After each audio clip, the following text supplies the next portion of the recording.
What is up, everybody, and welcome to episode 16 of the Art Brothers Art Show. We are coming live to you Tuesday because we had some weather-induced technical difficulties yesterday. But we are here live and happy to be drawing some Spider-Man in celebration on what looks like, from the early reactions, could be the biggest movie of the year.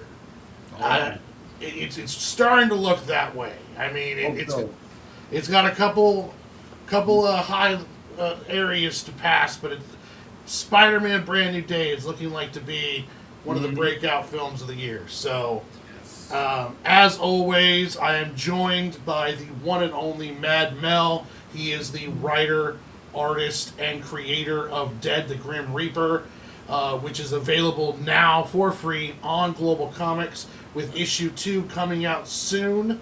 Also, you have myself, LunchBox Warren. I am the writer, artist, and creator of The Adventures of Sig and Joe, which has 4 issues available for free on Global Comix. Over 226 pages of the first story arc is available right now for free, as well as 2 other books that I've worked on. And my newest book, How the Squirrel Saved Longview, will be on there as soon as I get the first issue done. But because, and Mad Mel knows this very well, because we are the writer, artist, creators, PR guys, shipping, letters, we do everything. We have no lives, and Nope. and we're still struggling to get this stuff out on a decent time. So, You got that right. how's your week going, sir, aside from being without power for damn near 24 hours? I would like to apologize. I am 45 minutes north of Chicago, which is closer to Wisconsin, about 15 minutes away from Wisconsin, and we got hit with some severe storms, and my power went out around 3:40 plus yesterday, right before my shift ended, and I just got my power back about 4:30. So about 24 hours, no power with this heat wave and humidity, and well, it wasn't fun. No, it does not sound like fun, especially in a heat wave. With no power, stuff with everything in the fridge is going dead. Oh man, please! I got some good stuff in the fridge, man. Don't say it. Well, let's hope for the best. All right, Spider-Man. I have a prediction. It's gonna do what, a gazillion, quadzillion, maybe. I Hope it does well. So, some really early projections had, Hope it does well. and at least we're probably optimistic, but a global take-in, because I guess global pre-sales are doing very well. People are talking about possibly a global take-in for the first 3 days of $800 million. Wow. And that is like, That is whoa, crazy. you know. Oh yeah. I hope it does, man. 'Cause we love our Spider-Man. So. What is up, Nerdscapes and Nightmares and Nerdscapes, Massive Panda, US Sarn, all in the chat representing. Welcome, guys. So yeah, if that's true, Oh man. if the pre-sales, I guess it's doing very well in pre-sales, even internationally. If that is true, and it comes out of the gate at $800 million, even with like a 60% drop-off from first weekend to second weekend, it's going over $1 billion by its second weekend if it is at 800. So, and from the early reactions that I've seen, and this is from all people, it's very positive. So, Yes. I'm thinking it's going to be $1 billion movie. I agree. Yep, I'm listening to these guys, and I follow quite a few of them on YouTube, and I trust them. They've been, pretty much on point, and they are loving it. They're coming out saying the best Spider-Man movie. I'm like, okay, the best. I don't know about that, but we shall see. Yeah, we'll have to see. It's gonna be a great weekend.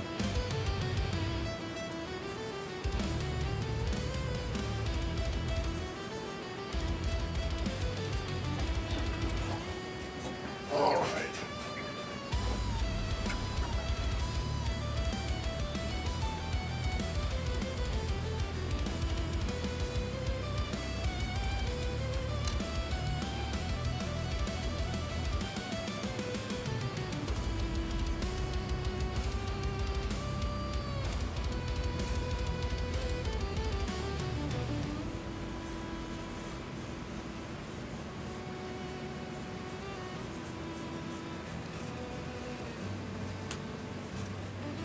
doing kind of a rough on a 4x6 card.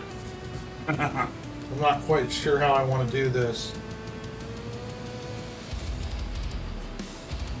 Yeah, I don't know. It's tiny for me, so.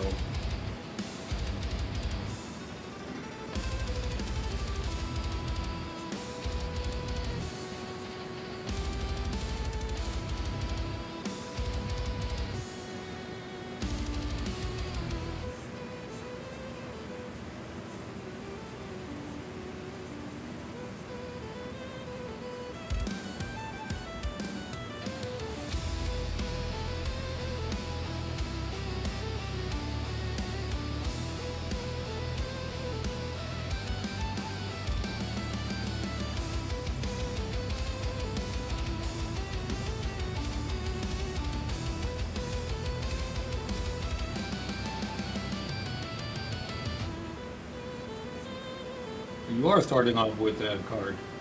Yep.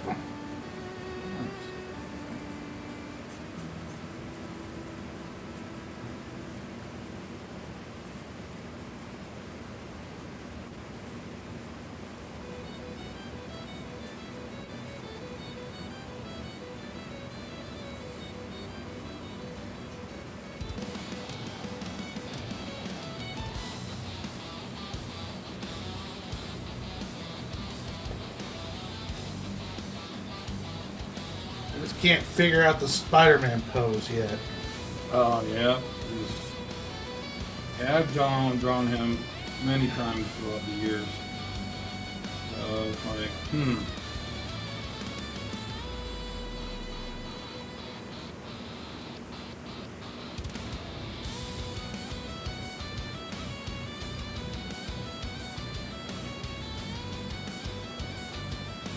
Did you say that the main actor, what's his name again? What's his face? Tom Holland. Signed up for 3 more? That's what I think I heard. I think he signed up for another trilogy. Alright, wow. Alright, now question. Do you want them to stay with his secret identity, staying a secret? Or do you want him to go back to, okay, I'm on, my identity? Or,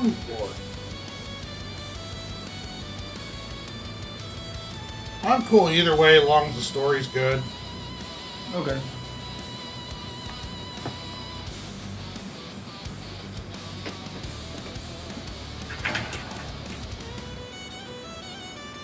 All right, let's see if I can now transfer that over here.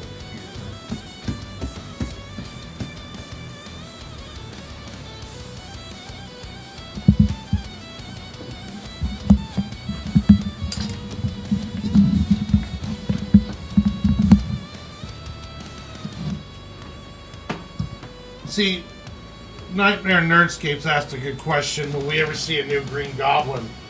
I thought it would be a shame if they did introduce Green Goblin by the end of this movie.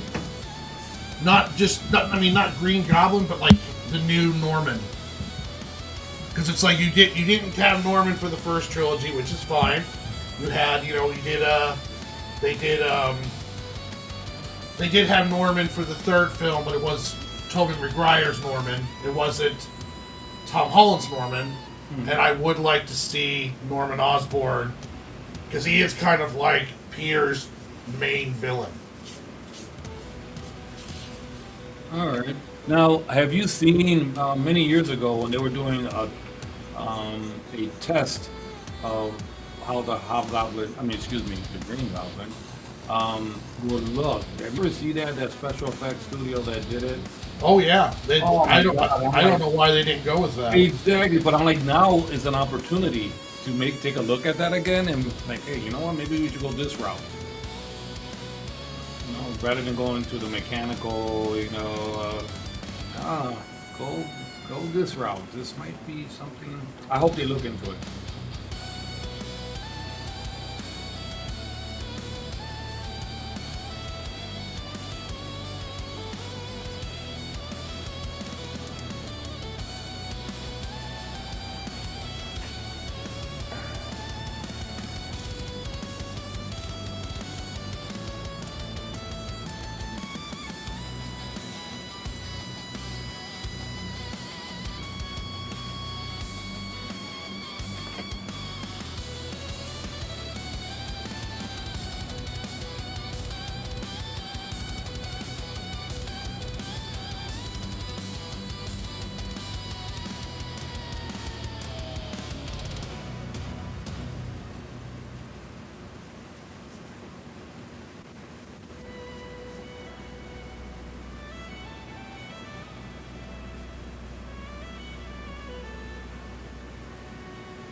but two things factor into it. Hey, what's up, Orange? One, they never call me. Son of a... They didn't? Nope. And two, Sony, it's like, does Sony ever plan that far ahead? No. They didn't. Shame on them because should have.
What were you drawing on that card? Huh? What were you drawing on that card? I was essentially just figuring out the composition of what I wanted to do. Ah, okay, gotcha.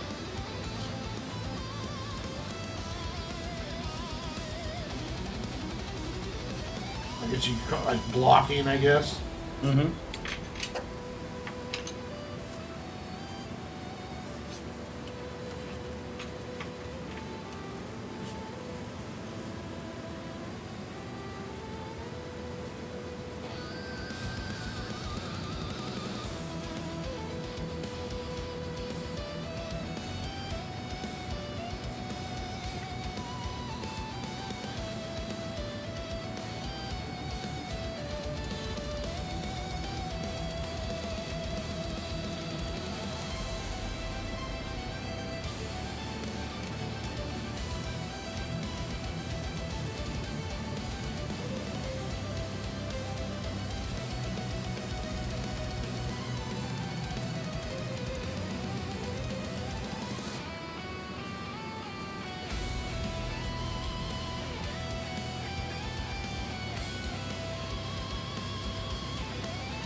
Any word on, I haven't heard anything in regards to Wellspring, Comics Wellspring?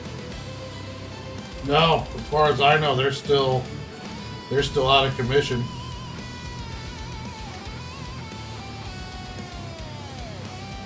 Wow, something happened drastic there.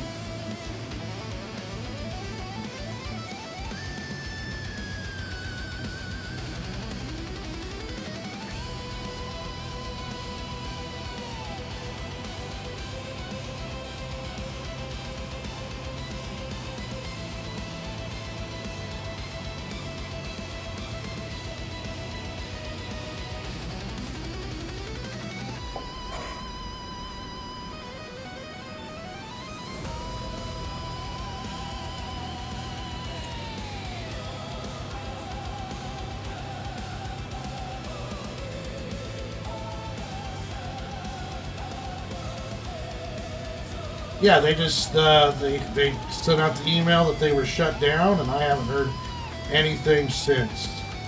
Wow. I don't know what happened. I don't know, like,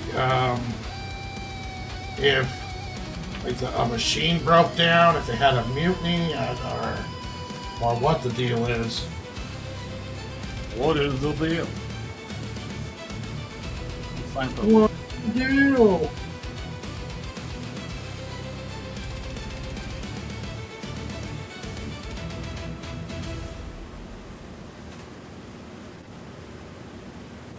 Yeah, I'm about to print by next month, and they're gone. Now they did say in their little deal that that you should send your work to Greco or Gecko or whatever it was, and that was who they were before they left to become their own thing.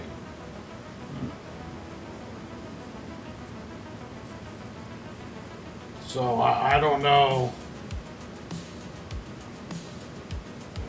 what's going on with all that stuff. Mm-hmm. Yeah. Caught me by surprise. Many others also. Well, imagine if you had an order from your Kickstarter and you were waiting on them. Exactly. See, so me, being a little late, behind schedule, was a good thing.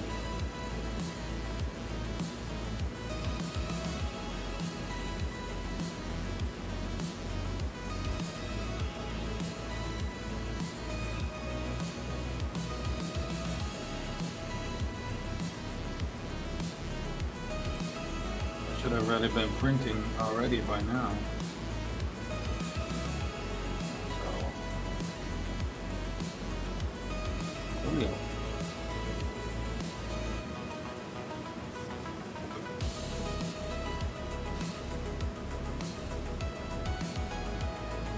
any version you're going with Spider-Man? Any? You just standard Spider-Man. Yeah, I'm going old school.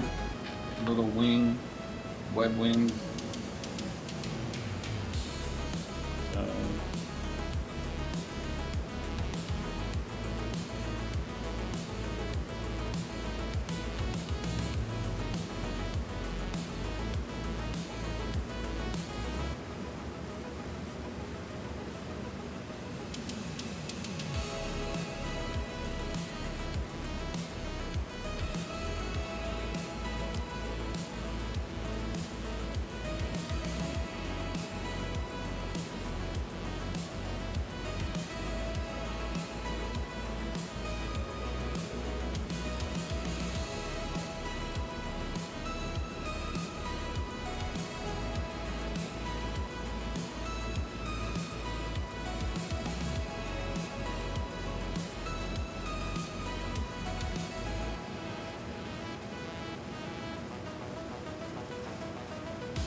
Hey, Martha. Oh, hey, Martha.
Oh, you got the Hulk up in there?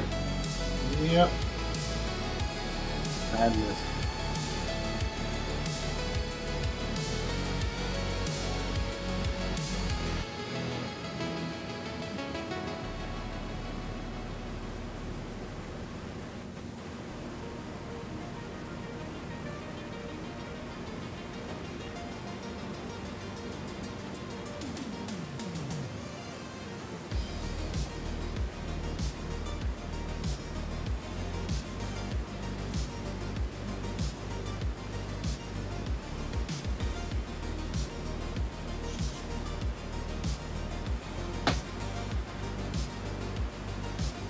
Oh yeah, Martha.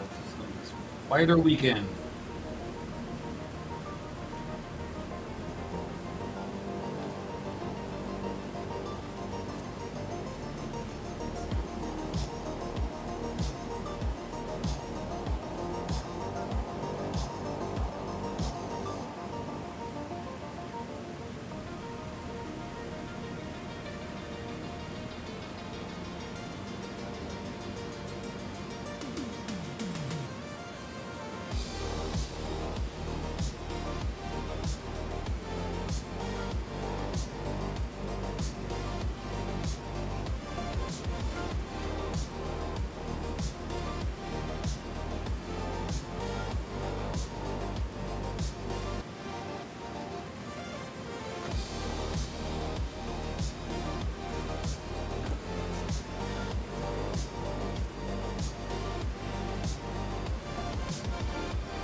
Oh, happy birthday, Orange.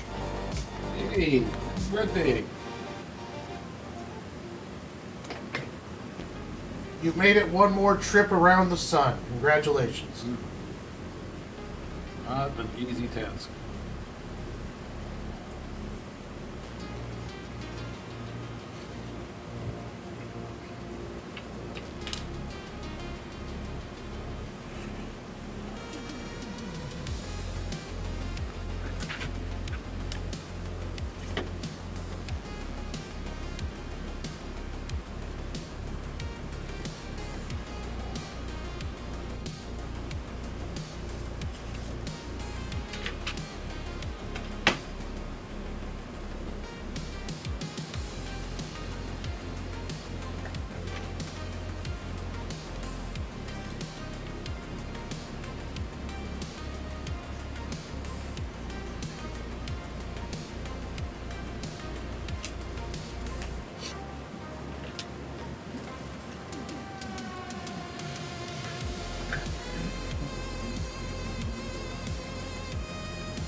Yeah, I thought about going live yesterday just to get some more Squirrel Book done, but I was like, you know what? I'm tired, and you were right. I don't need to be burning myself out, so I took the last night off. Nice. Wait, who gave you that advice?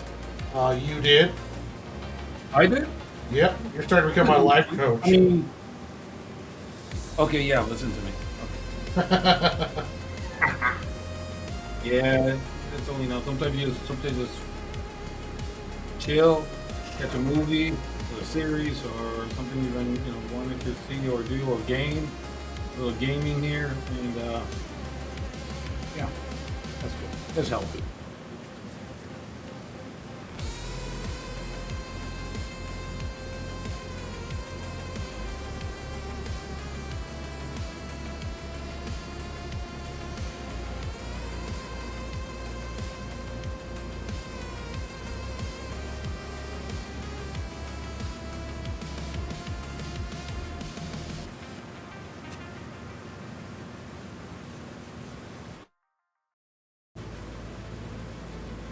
I do have a complaint, but it's not about Spidey.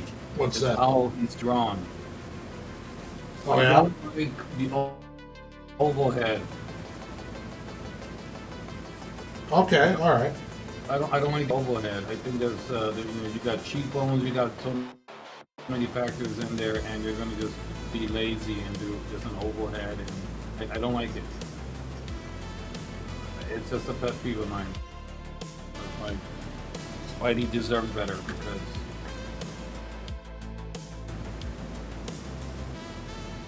like.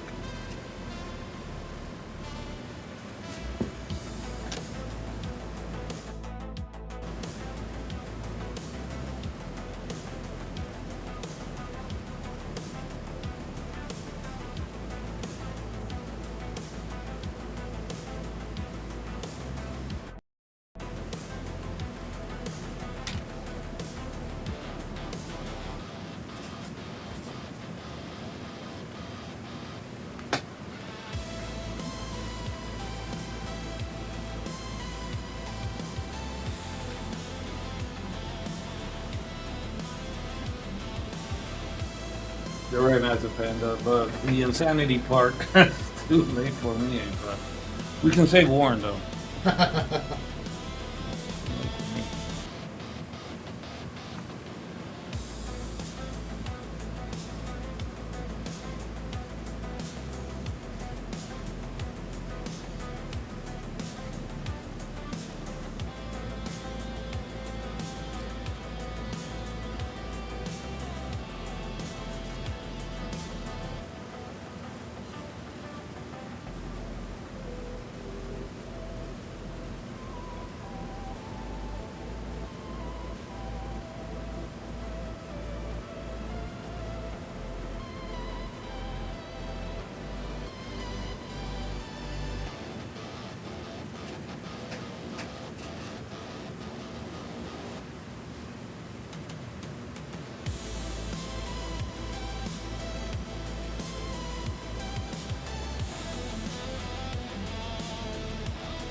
Oh, to everybody out there, my mother says hello. Oh, hi. Yeah, no, that's nice. She watches sometimes, and she gave me an earful because she always tells me to tell everyone she said hello, and sometimes I don't do it. So What? yeah, I know I'm a bad son. Mm-mm-mm. Check out that hand. Let me get my ruler. Hold on. Let me get my ruler. Going old school on you.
Now this is Warren, my personal opinion.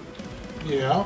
I believe Spider-Man's costume it's just iconic. It's just, I mean, they have tried to change it throughout the years. It's just so one of the best costumes. Oh, I have to agree. I think Superman is pretty close second there, but yeah, this costume is just amazing. What was it, Steve Ditko that came up with it with Stan Lee? Yeah, I think it was Steve Ditko. Stan Lee came up with the character, apparently, and then Steve Ditko Yeah, did the design. I think. I think so too. I wanted to say Steve Oshima, but I think it is Ditko. I think so.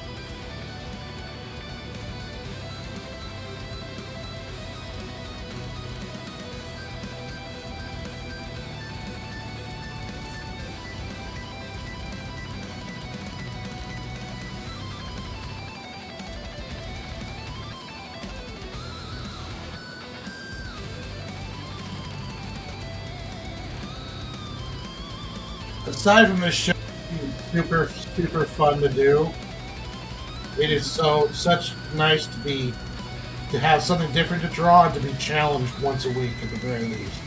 Yeah, so a little break on what we're doing.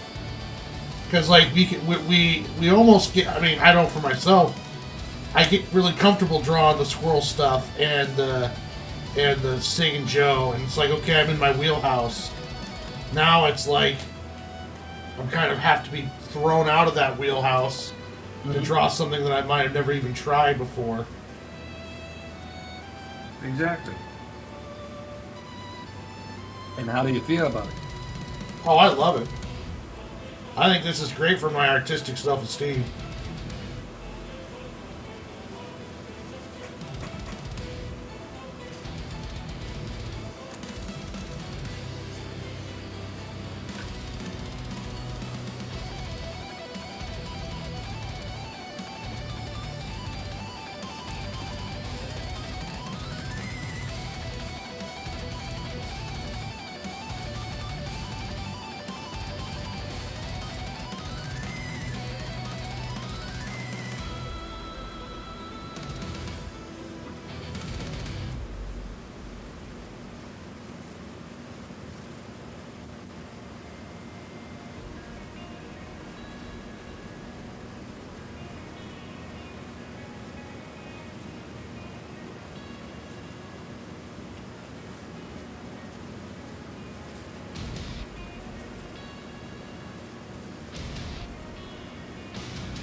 Alright, let's see here. Ichthus, let's see here.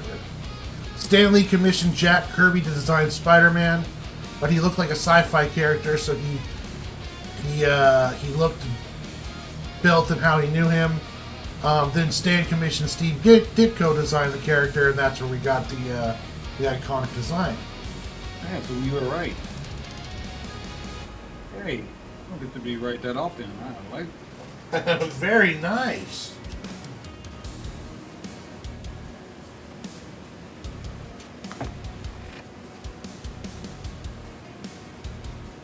And get you good information.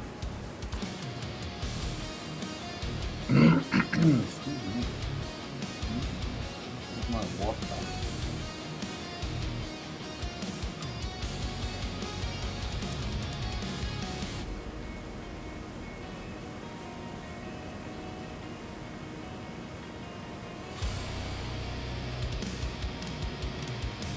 Yeah, I don't want to think too much about the movie. I don't see no more trailers.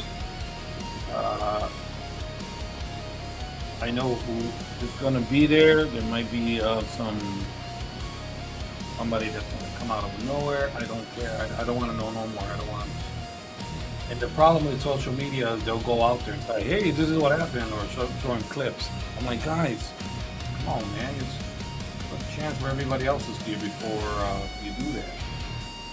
Well, that's a big problem. Like, I won't be able to see it till Tuesday, or like a week from today. Mm-hmm. And it's like, good luck staying away from general spoilers on like Twitter and stuff once the movie has a wide opening. Oh yeah. I might sneak out on Thursday and check it out.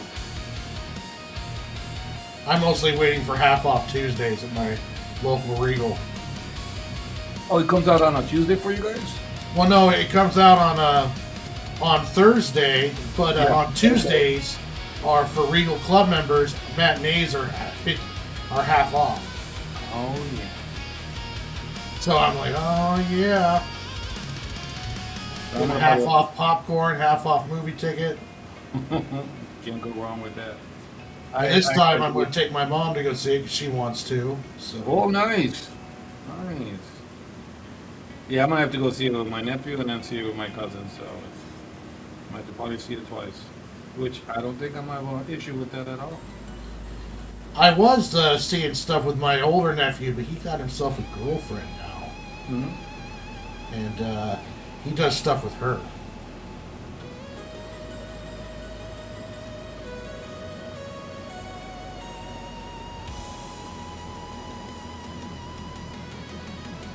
But that's how life is. I'm happy for him.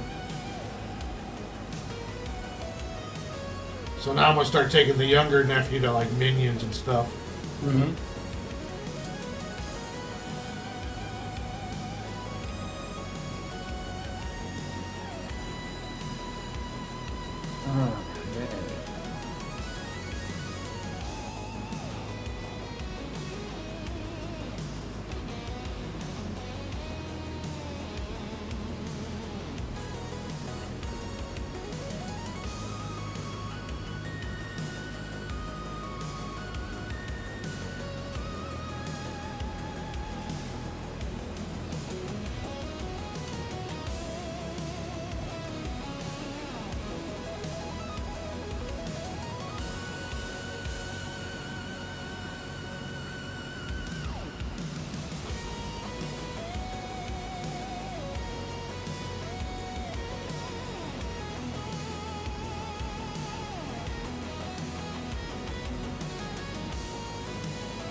Oh shit, Panda, you got yourself a 24-page indie superhero comic commission? Damn. That's it. Nice work.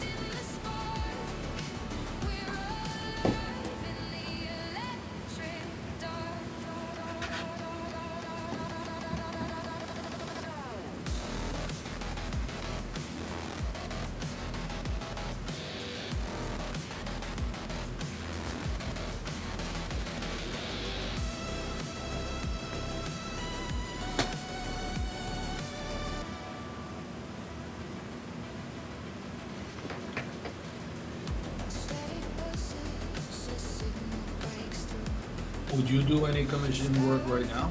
If somebody were to ask you? I'd have to be interested in the project. I'd have to know the person. And it'd have to be something that I think I could grow a lot from.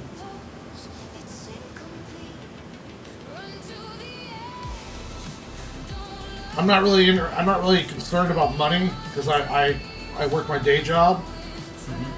So for me, if I'm going to do a commission, it needs to fulfill an artistic itch, or it has to be something that I'm excited about doing. You know, like if someone came to me who's a friend of mine and they had a mech project, and I was like, wow, this script is badass. And it has a bunch of stuff I want to draw on it. Then yeah, I would seriously consider it. But they would have to be a friend, and they would have to.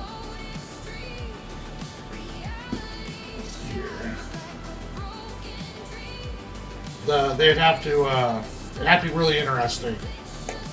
But I could do it for no less if we're just doing pencils and inks, right? And they're gonna have someone else color it.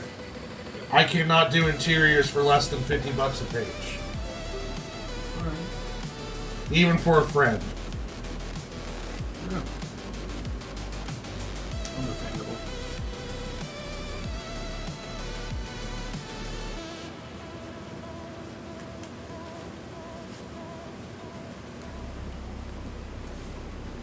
What's up, Phil? Hey, Phil.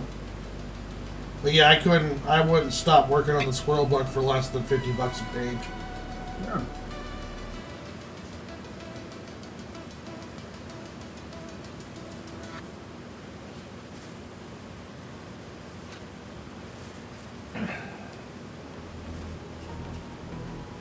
I don't know if I would. So invested in what I'm doing, I don't know. Well, see, that's the thing too. It's like, and I said this during one of my live draw streams. It's like, you know, I'm creating stuff that's mine.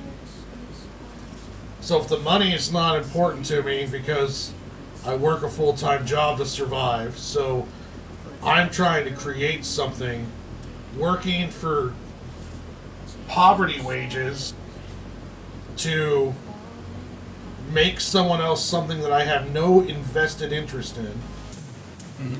It's just not worth my time.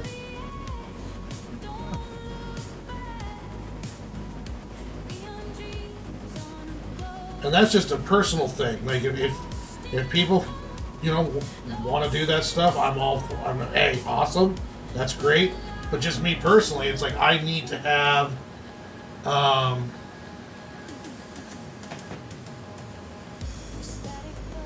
I need to have something that really gets, you know, that makes it worth me stop working on my own projects. And you have to like it, and you want a full script. You don't want like, well, I only got a couple pages done. And no, you're not serious about it. No, you're right. I want the full script. Like if you have a script ready to go, and you're just looking for someone to pencil, then let's start working on some character designs, and I'll do this. But I'm not going to do that whole thing where it's like I have a pitch, and I need you to, you know, be on hold while I figure out everything. Nope. Figure out, then you give me a call. Yeah.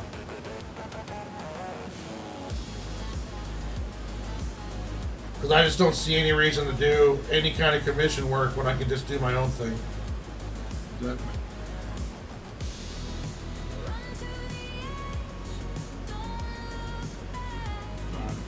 I would make an exception, like for a cover. Yeah. Oh yeah, covers all day long. I'm like, I'm gonna do a cover for you. Okay, cool.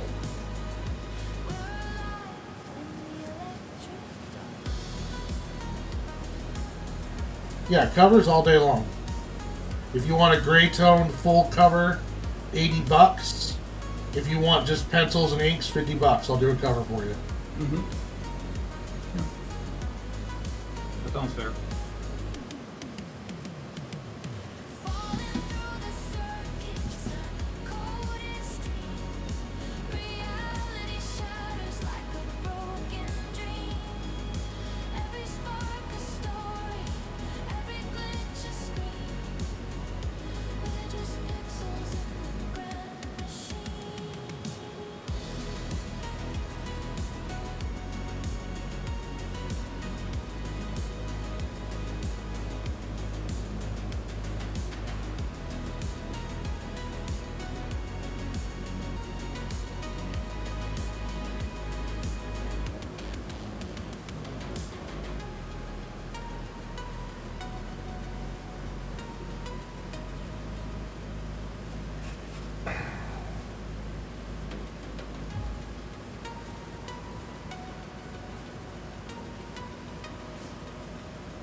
But I've done commission work, and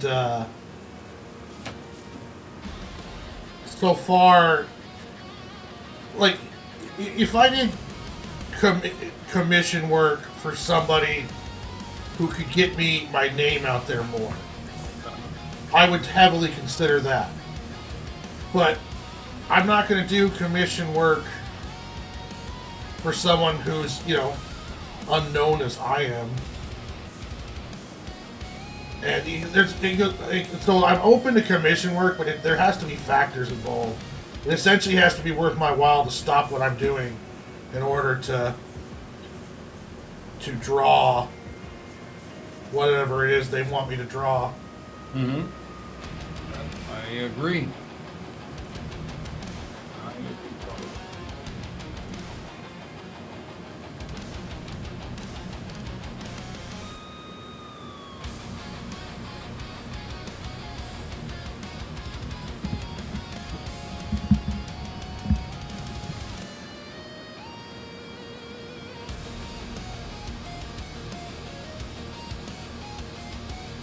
Now, if you came to me and said, "Hey, I got a short story idea that plays into my dead universe, and I would like you to do it, like 8 or 10 or 10 pages," right? I would do that, and I wouldn't even charge you. Really? Yeah. But you're gonna do one for me.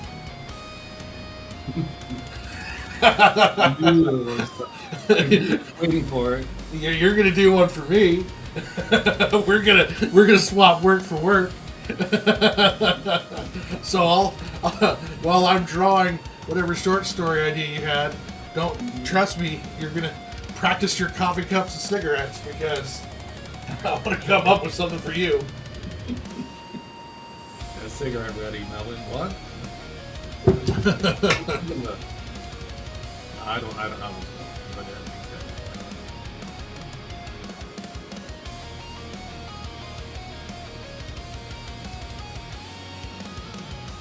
But Phil jokingly says, "Would you do it for exposure bucks?" No, but there is such a thing as in some people's exposure bucks are actually worth money. And what I mean by that is, like, if like Mark Millar comes to me, the writer, and he's like, "Hey, I like your artwork. I want you to do a story for me." There's some exposure bucks when you're working for someone as famous as like Mark Millar. Now, Mark Millar pays his people good, but I would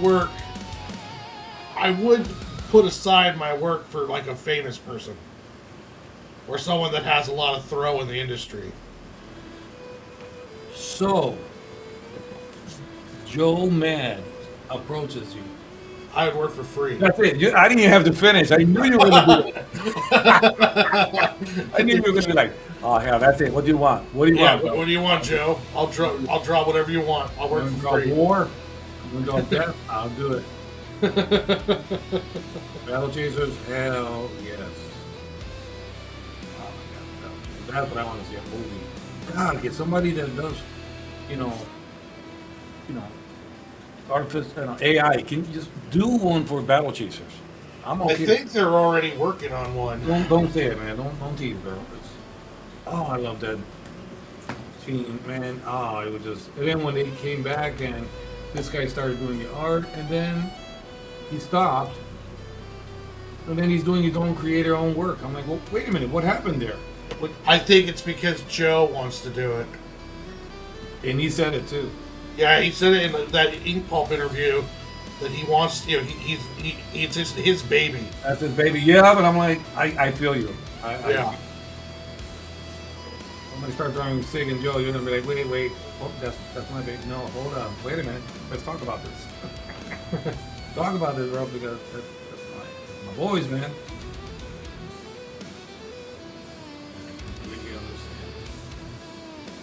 Believe it or not, some people don't understand. We created these characters from nothing. We gave it life, we gave it color, you know, dialogue, personality, everything. We give them everything. So it's hard for us to let that go. And somebody else take over. Oh, we'll take over Melvin.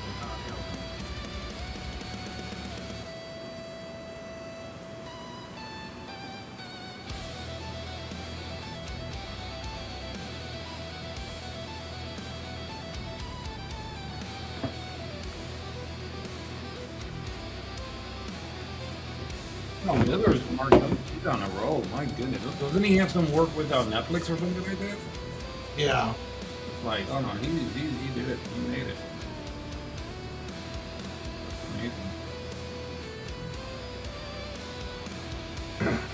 You know, and Massive says, Warren, I'm actually on the same page. Watching guys like you, Comic Kid, and others develop their own IPs and knocking out pages is giving me the itch to go back to their own characters.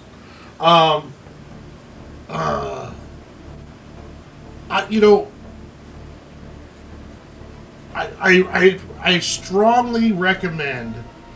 It's very difficult to make it in this industry by just doing commissions. It's very, very difficult. So, you know, if you have an idea and you want to venture into making your own IP, I think, especially for American artists, I think it's really worth your while to do it. To have something that you own outright that's yours, you know. And plus, too, it can help you get more commissions because you have something you can show in your portfolio. You know, like someone asked me, can you do interiors? And that's like, well, here's, 300 pages of interiors that I've done so far of my own stuff.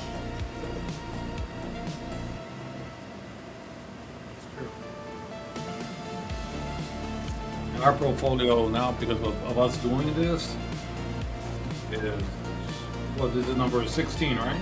Yeah, 16. So that's 16 drawings that we had added to our portfolio. Yeah, some of those we've done multiple drawings on. No, my portfolio is heavy as heck. I'm like, oh man. Can I show it? Oh yeah. Very quickly.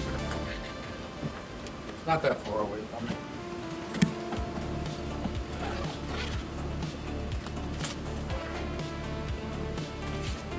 Oh, cranky. I would prefer to get paid up front, but at the same time too, if it was interior pages, I might do it as in like, as I turn in the page, you pay me for the page. Ooh. I'm kind of down with that. All right, here very quickly. Try to open it without making any mess. Well, this is going to be hard. All right, so I'll try to do it this way very quickly. But this is all my stuff. But let's go back. Let's go here to. Sorry, well, no, it's still my stuff.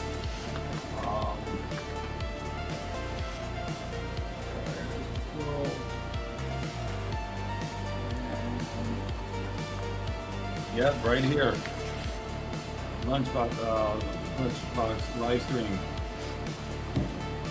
Got him. Oh, very nice. it's just all us, man. This is all us here. Sorry you can't see it that well. I really apologize. I'm just going very quickly. You want me to put you up on the main screen? Yeah, this is all us doing. Yeah, hold on. All 16 of these. There you go. Oh, okay, there you go. Thanks. So this is us. This is one of mine over here. Yeah, this is us here. Okay. Oh, and this guy just fell out, my gunslinger. There you go. Fell out. Just fell out. So yeah, just wanted to show you really quickly that this bad boy is getting big and heavy, just like me. Anyways, yeah, so you're right. You know, if somebody says, hey, I'd like to see your work, you know, interiors or character designs or whatever the situation is, right there. A good example that you have a portfolio full of it. Here, take a look.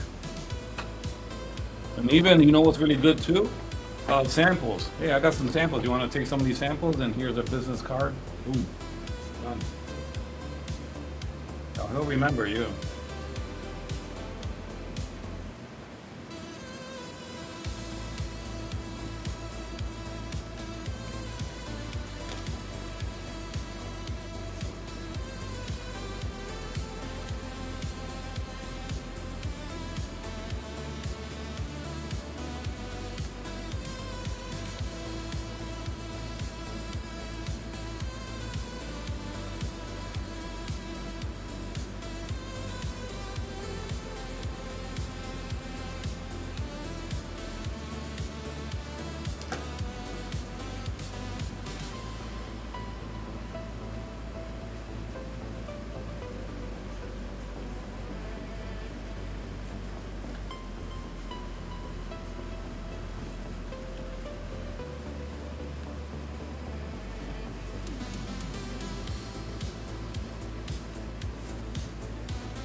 Edgy, a commercial break? Dude, you figured me out, man. Dude, put me on blast like that, man. Thought we were homies from Wyoming.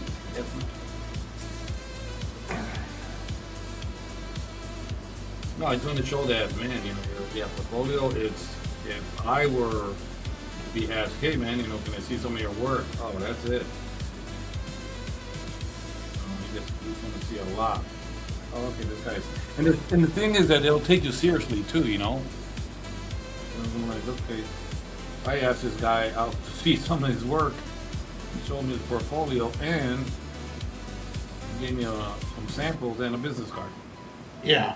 Got to be as professional as you can. Now, I don't know if I could actually get much commission work because I have never put myself out there for it. Yep. I've had people ask me, come up to me, and they'll say, hey, would you like to do a cover for my book? So I've had that happen a couple times. Okay. But I don't put myself out there, so I don't know if there's going to be like people knocking on my door or if it would just be crickets, you know, honestly. So, okay, hold on. So you're stating that you are not like me. So you're not art hoochie like me? Okay, I'm sorry. Okay, about the show.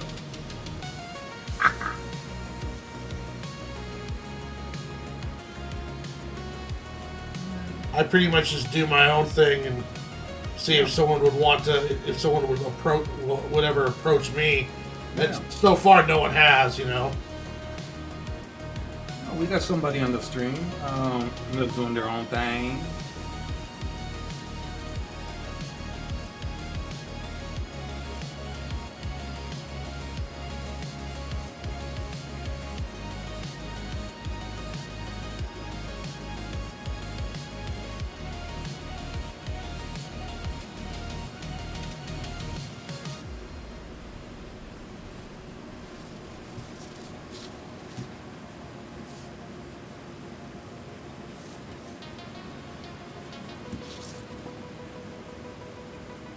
Well, indie wise, who would you like to do a cover for?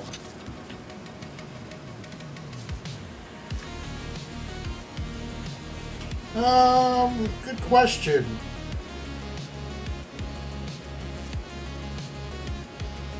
I'd like to do a cover for Titan Mouse.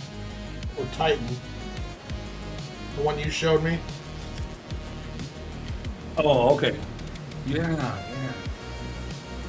All right.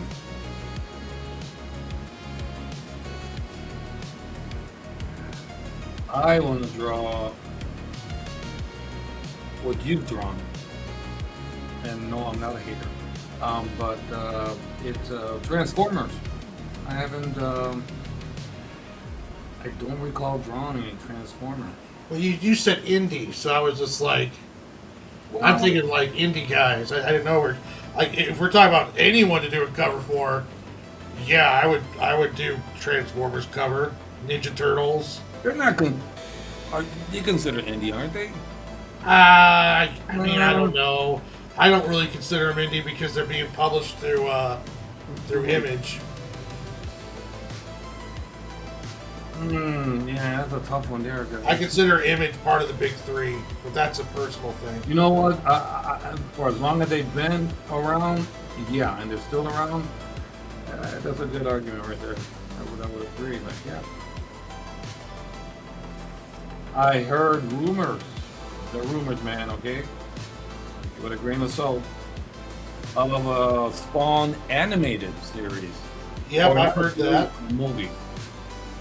Like, I've heard that. I know that the live action movie's back on track. And it has been around. That one's been around floating for a while. So I'm done. I'm done with that until something really truly happens. But yeah, I heard there's an animated project. Yeah, I was like, ooh. Okay.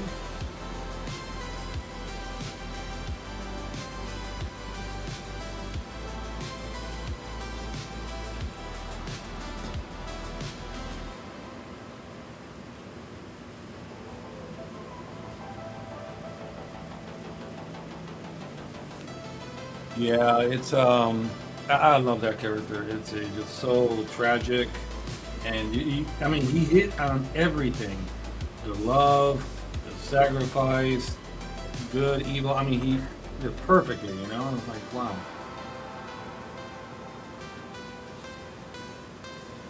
Character has depth. You know, he looks cool. That's another thing too. He looks cool. He really does. Warren, the answer is anyone in this chat he will be happy to work with. Cough, cough. Oh, man. I'll tell you right now, Ichthus, if you wanted to work together on a project, I am down. 100%. 100%.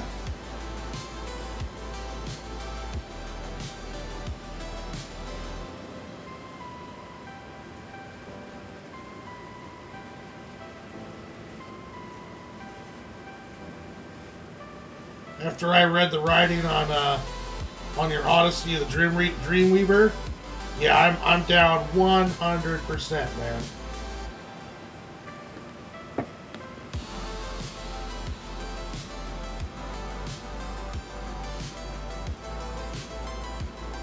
Hey man, I offer a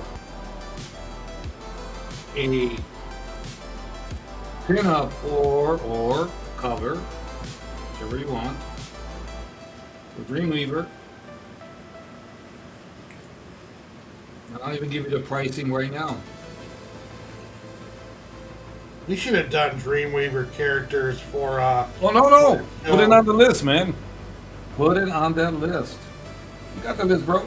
Yep. I can't remember anything anymore. Hey, Warren doing all the work over here. But hey man, I'll be happy to do a cover or a pinup for you. Then my price. Are you ready for my price, man? Is he on the screen? He in the chat with us. Where'd he go?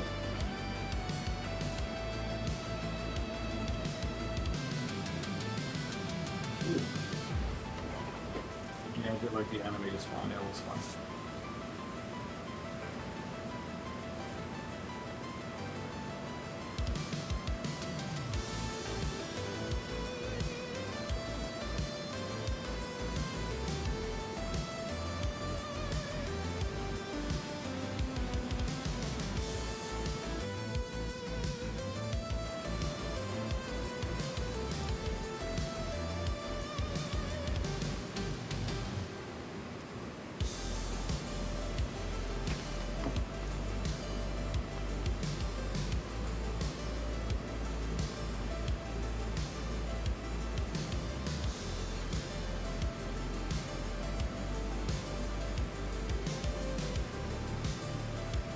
Yeah, I'd be more than happy to do a cover or something.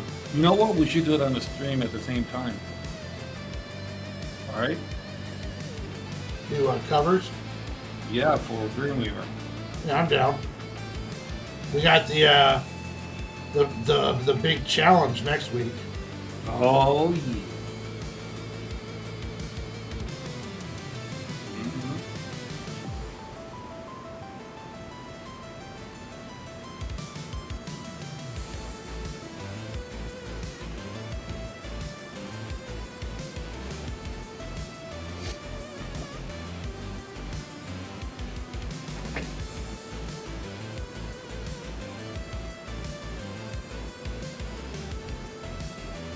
yeah. Hulk is looking a little mean there, bro. Yeah, Huh? the Hulk, he's looking a little mean. Oh yeah. I'm telling you, man. I feel like a little schoolboy, man, with this Spider-Man movie. Because then you got the Hulk in it too. I'm like, oh, you know how many times we've seen the Hulk and Spider-Man go at it, and finally we get to see something. I know not to expect much, but you know what I'm saying. Well, yeah. It's gonna be so much fun to see them both. Him with his cracking his joke and trying to get away. You know, it's like Hulk smash, Fury spider. Oh man, too much fun.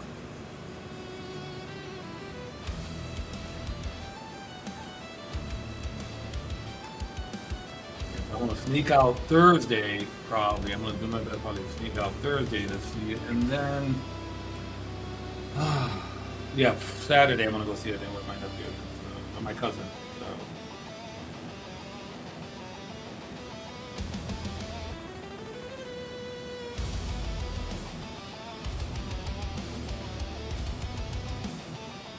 I haven't seen a movie twice since. Wow, the last time I'd seen a movie twice was The Dark Knight.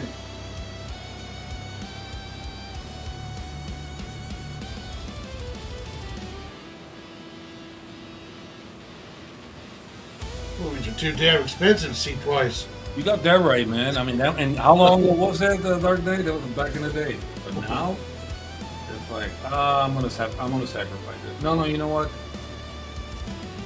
Yeah, I think he got the tickets, and I get lunch, so I think it's all good.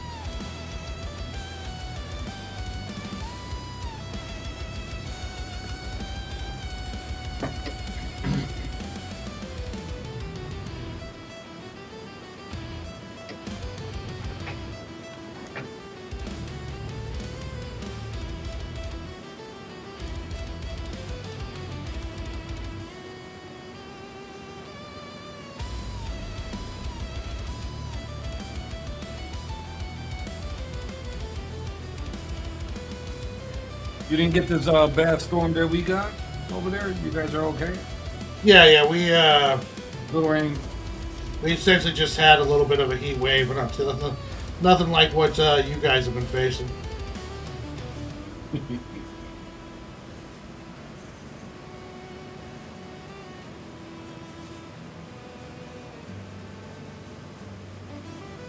Yeah, it was terrible sleeping last night. It was just, I didn't get to sleep last night, and it was just, you fall asleep for about a couple of hours tops, and then when you move, you remember the humidity, and then like, oh, I don't have an AC on, no power, so it's hot as heck.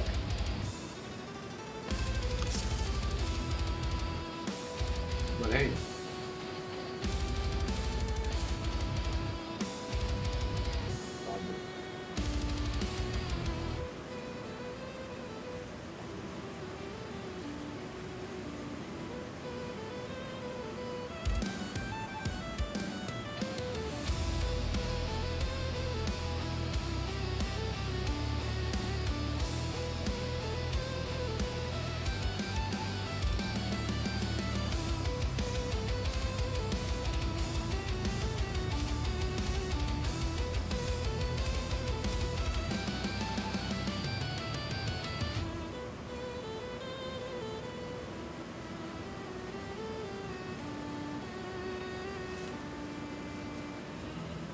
Drawing this one a lot looser than I usually do.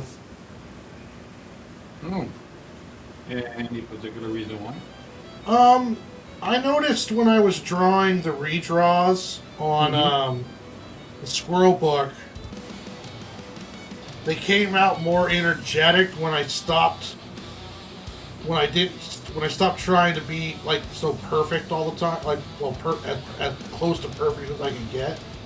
I was just kind of drawing them, and it wasn't a mindful decision. It was just, I'm sitting there, it's like, okay, I gotta redraw this. I'm not gonna waste any time redrawing this thing. So I just started, I had an idea, and I just started drawing it, and it came out a lot more energetic, and it also, I was, and Martha had mentioned this, I went from like pencils to inks a lot faster.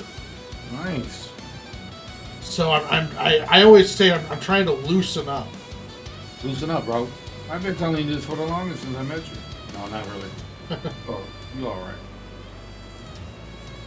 Well, that's good. Yeah, you know what? When you find techniques that works, you just go with it.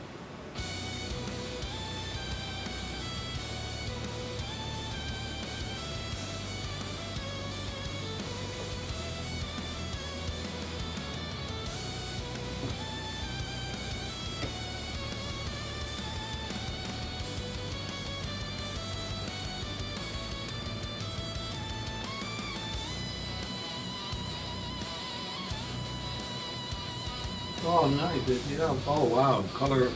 Yeah, you know what? I would love to see somebody do an actual good coloring. Mine's is generic. There's so much on the table for me to do that I keep, the coloring to the basic, nothing crazy. But I've seen some coloring I've seen some of yours already. Very nice, man. But I wish I can have the time to go in and get more in depth, but I can't.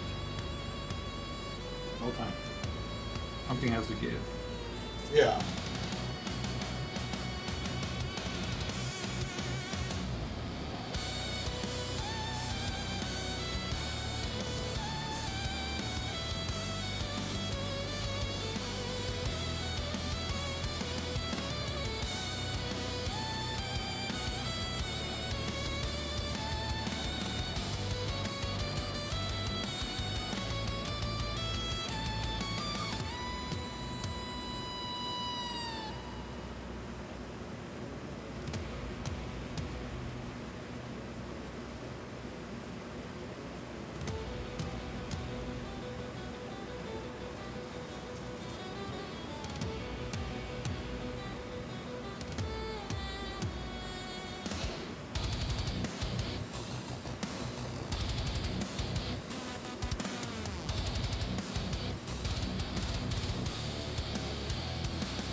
I feel you, Master Panda.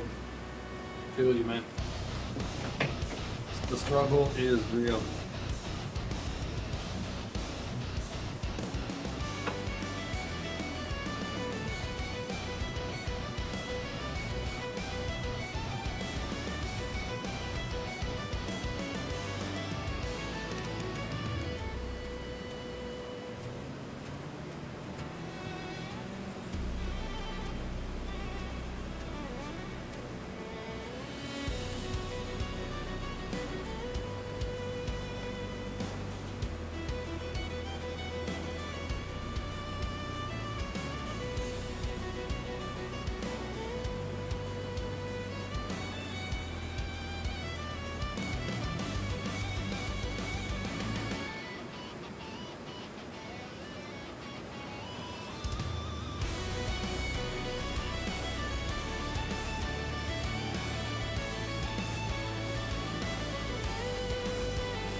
Nice, Phil.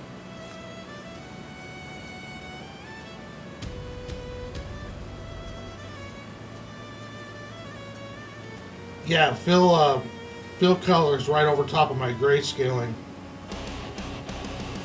The colored cover for issue 1 was done scales. That's awesome.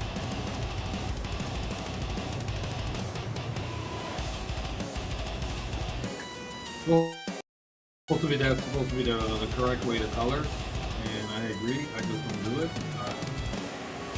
Start out with the gray tone. Go for that.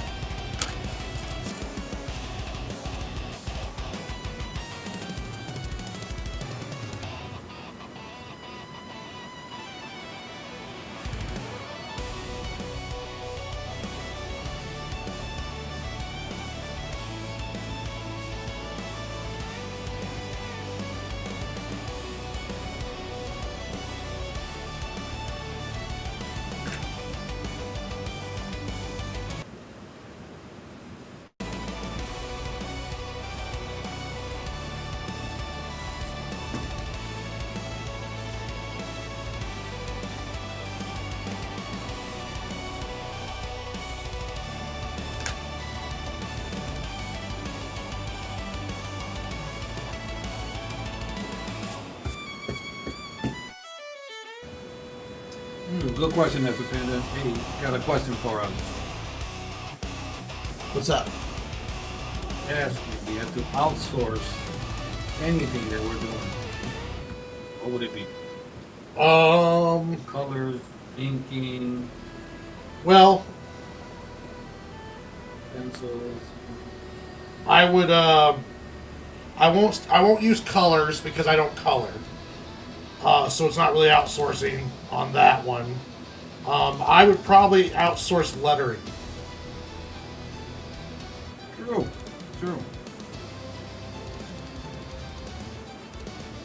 Lettering's an underappreciated artwork all of its own. And I would outsource lettering. I'm not going to outsource inking. I'm not going to outsource pencils. Because why even do it if I'm not penciling? Um, but I would outsource letters just because it's just one more thing I've been trying to learn, and I have no problem outsourcing that to somebody else. Not the sound effects though. I like doing my own sound effects, so I'll do my own sound effects. But when it comes to lettering, I would outsource that if I had the money. Nice. I think.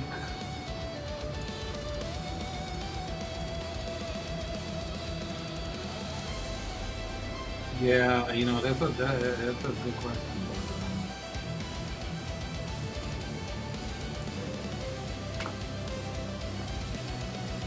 I would say coloring. Yeah, because you do your own coloring, so I can definitely see that. Yeah, so yeah, that would be huge.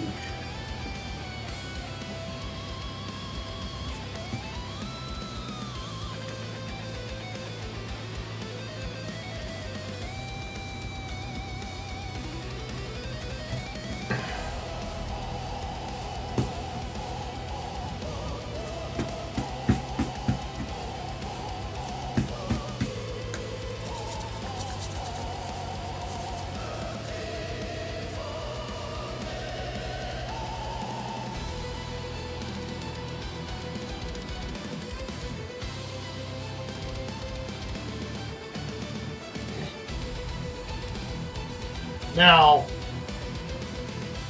if I could afford a colorist, I would use one. Yeah.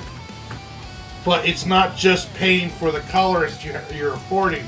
You're also affording higher print costs. So it would have to be factored in. The series would have to be doing quite well in order for me to bring a colorist in. Oh yeah. No, that is. Yeah,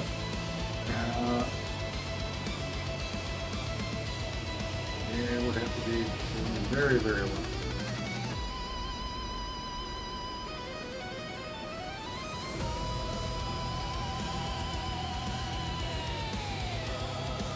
But if the squirrel does good, I'll bring in a colorist. Yeah.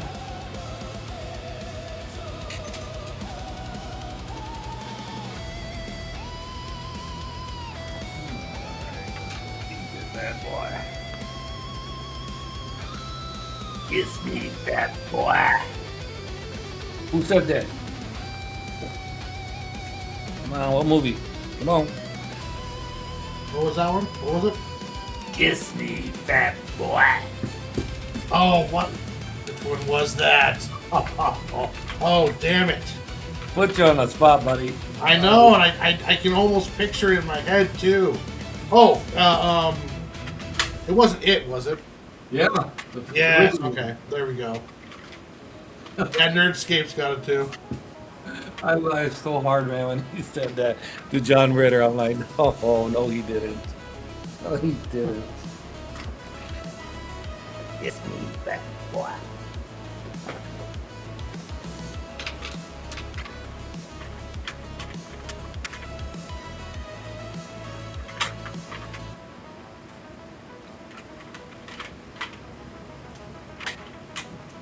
It's so funny. Took out the ones I was going to use, and now I can't find them.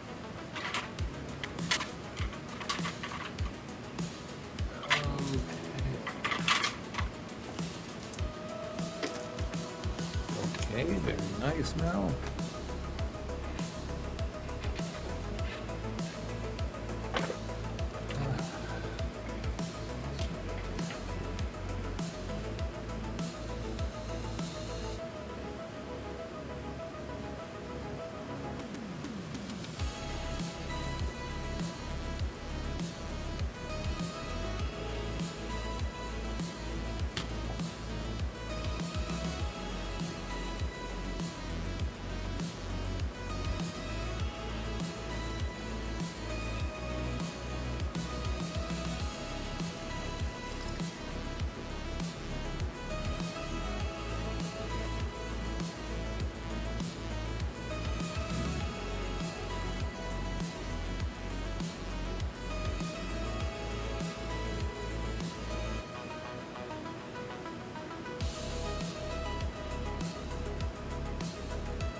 coloring though is it is even when I've had my good friend Phil color my stuff, gives me a bit of anxiety because I don't see a lot of the beauty and the shades of the coloring being done.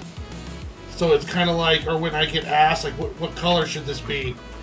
And I'm just trying to think to myself how to describe it. It's like, well, I have a kind of idea, but I honestly don't know what I'm looking for because I don't even know if I can see it, you know. Mm-hmm.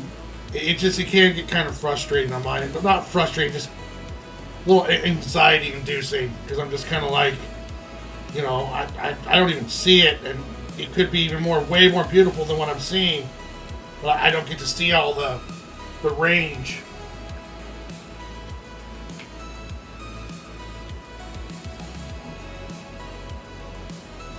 Have a good night, Martha. Bye, Martha.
Look at that, man.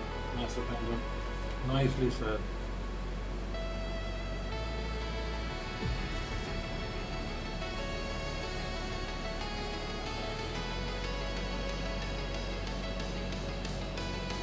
Oh yeah. Very true.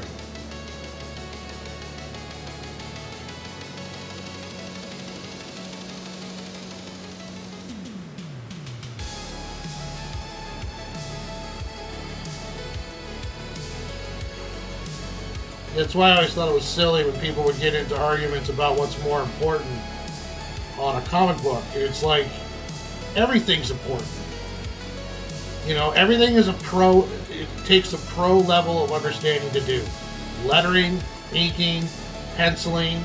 That's why me and you, Mel, and like Massive Panda, we're so insane.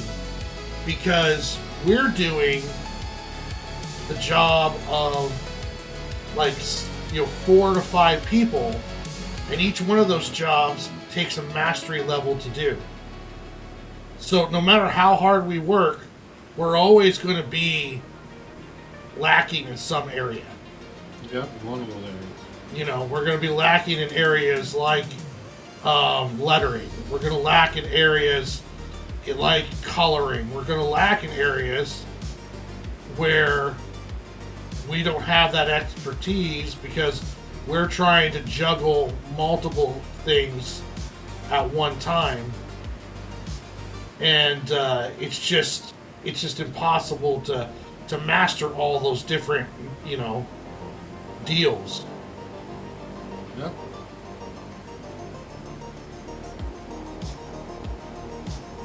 Well, I won't say impossible. I've seen some pro artists that do their own lettering, and it's comes out pretty amazing. But it takes time to learn how to do all that stuff, and something's going to suffer.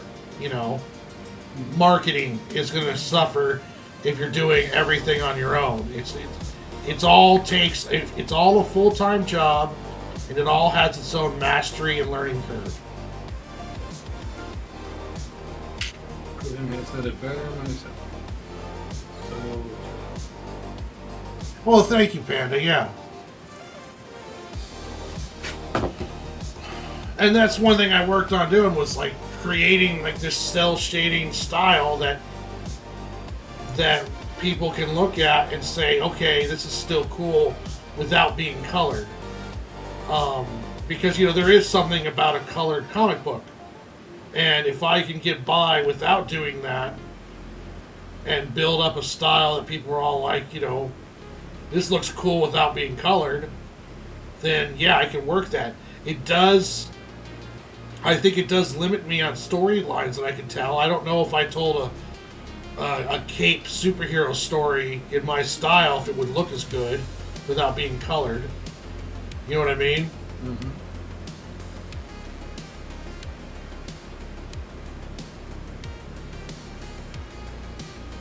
Now, if I did something like a Phantom or Shadow, something retro styled, where it's like takes place in the 40s, I think I could get away with it. Like a Dick Tracy or something along those lines. Yeah, it would fall perfect. Yeah. I can probably get away with it.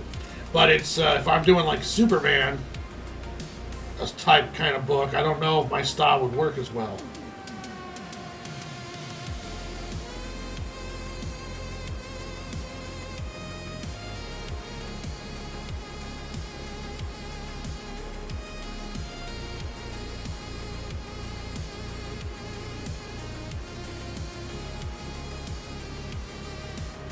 I think it's a little easier now because kids are so into manga.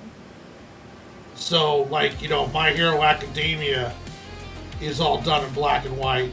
The cartoon, of course, is done in color. But the manga itself isn't. So, there are some, like, it's probably a little bit easier now. Mm-hmm. But at the same time, though, color is an important aspect. Very. Especially with certain genres.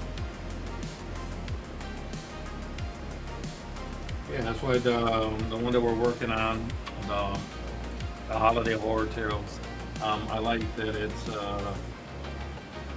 in black and white the way I'm doing it, like in black and white.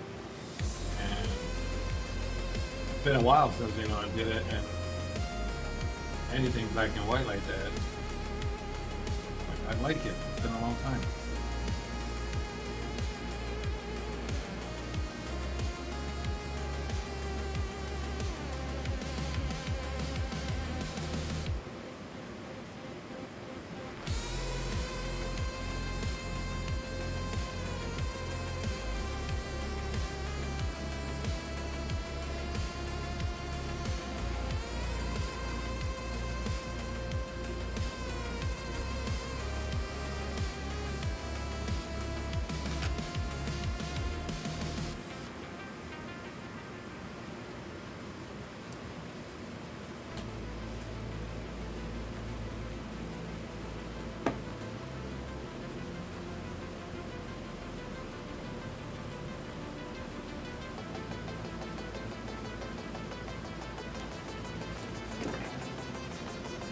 I agree, man. And,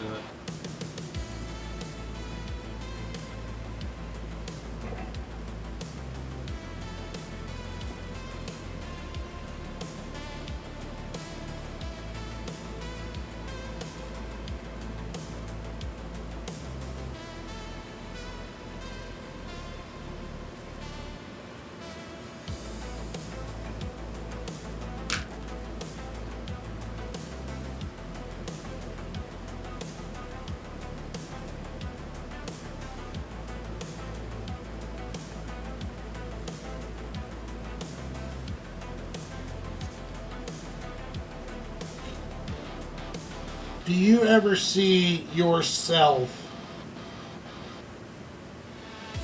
drawing for one of the big guys? Because there is kind of a style, an industry style, if you will. Do you ever see yourself doing that, or do you have any kind of ever, or does it not even on your radar? Not on the radar. Okay. Yeah, and I've never thought I would reach a point in my life where I would say something like that, especially with Marvel. And I grew up with Marvel, like a lot of us have, and it's, but what they're doing as of late, it's just no. I'm like, this is not Marvel. You know, it's just very simply, this is not Marvel. So I can't see myself like that.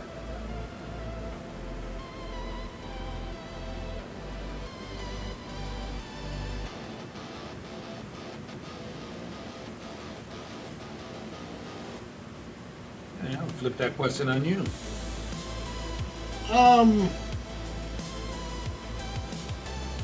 Uno, reverse.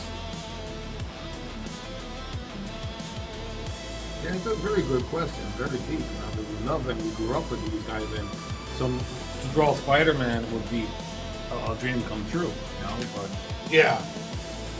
I don't know. Like, I don't know if I'll ever get to that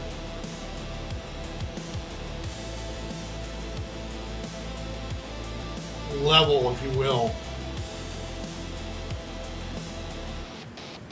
level, Well, I don't want to make it sound like it's not level. It's I don't know if my style would ever fit there. okay. There's a Marvel style, like a Dan Mora, or Jorge Jimenez, or those. There's a style that those guys have. I have a very cartoony style, so like, if I was doing something cartoony, maybe I definitely see myself getting good enough to where I could possibly get a job doing like a Darkwing Duck book, or like a Spider Ham.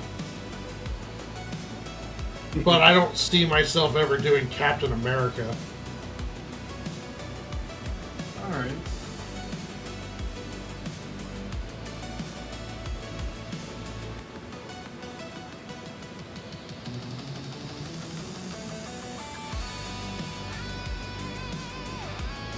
Yeah, I'm glad you mentioned the art style because this skill alone. I don't know. Have you seen some of these books that on Marvel's like the artists that are working at it? It's like, no offense, but since I've been doing this for a minute, not professionally, but I'm like, how did that person get this Marvel job? There's the fundamentals of art.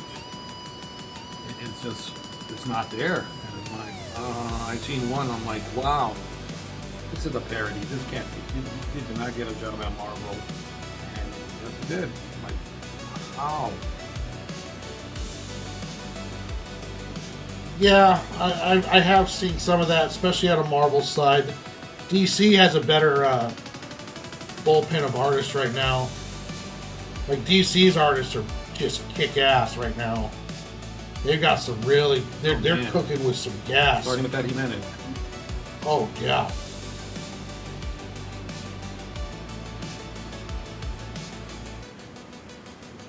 I love that Dan Mora's Batman. Oh,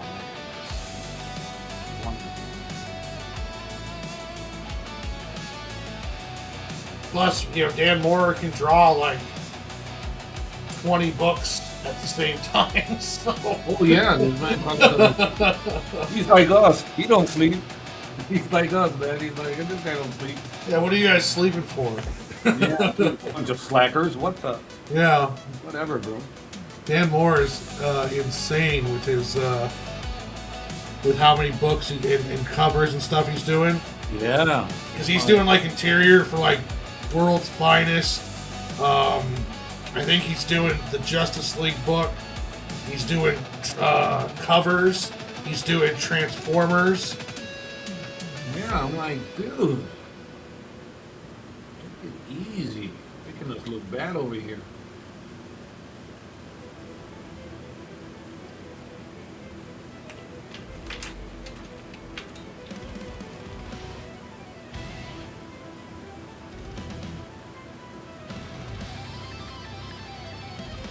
I think about it sometimes. I try not to be too hard on myself, but I also try to be realistic. Okay. You know, it's like I know I'm getting better, and I know I'm not bad, but I still always tell myself you have a lot more to learn. Don't slow down. You have a lot more to get better at. You still need to practice this. Work on your backgrounds. Work on your anatomy. Don't slow down because you're not even close to where you want to be yet. That's our problem as jack of all trades, you know. Like, we do it all, right? Scene, color, script, dialogue, character, designs, we do it all. Not easy. I don't ever want to get complacent in thinking and get little spots where it's like, you know, I don't think I have anything else to learn. That's when you're good as an artist. But at the same time, though, I also don't want to be so down on myself where I let that low self-esteem kick in. Mm-hmm. So it's kind of like a balance, trying to figure out where to balance it to where I don't want to be egotistical, but at the same time, I don't want to downplay myself or my talents either. It's a weird thing I try to balance. Yeah, it's not weird at all.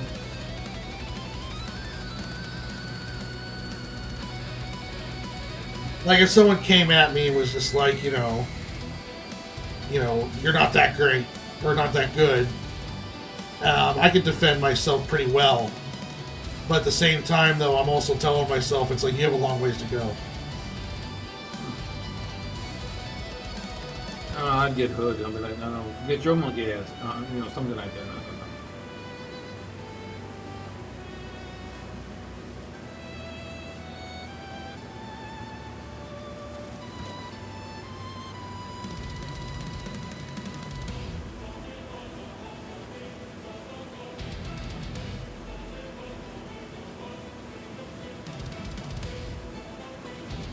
The great bodybuilder Tom Plants from the 80s once said, "It takes a career, it takes a lifetime."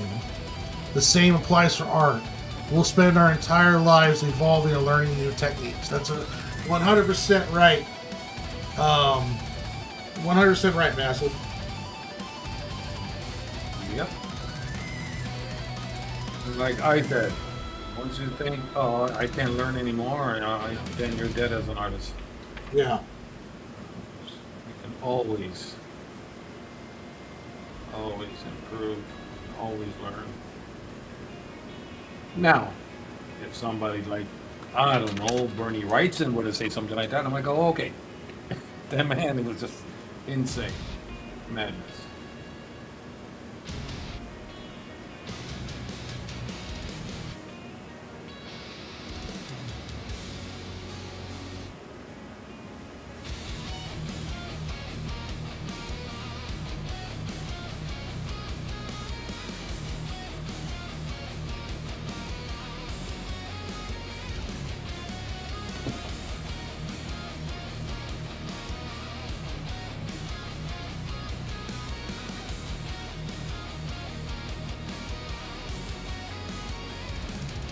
Justice League Unlimited, I really did like that. Too bad it was short-lived, but I kind of was getting into it. I was like, I'm digging this, and then gone.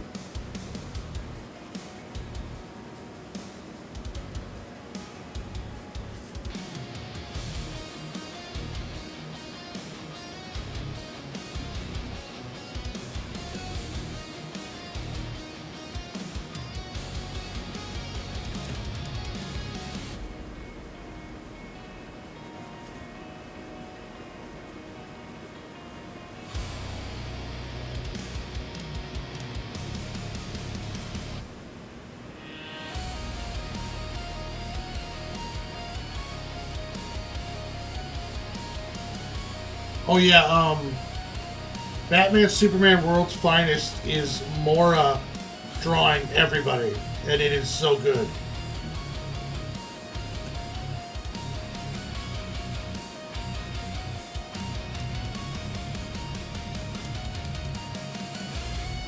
And Mora is the man.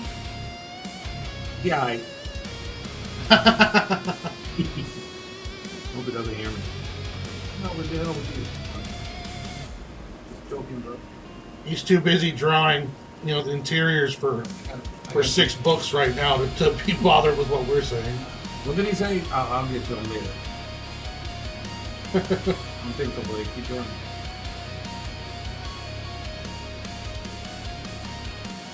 He's just like, oh yeah, I redrew your book last night when I took a break. Mother. Listen, what? Yeah. Art God. I don't know how they did it back in the day.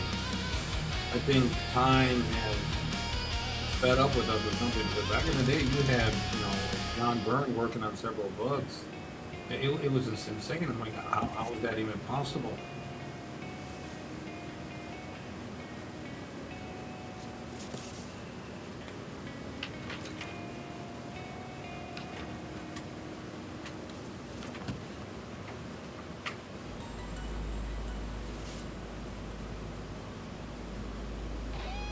Yeah, Phil, you're right.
Oh yeah, Batman Nightfall.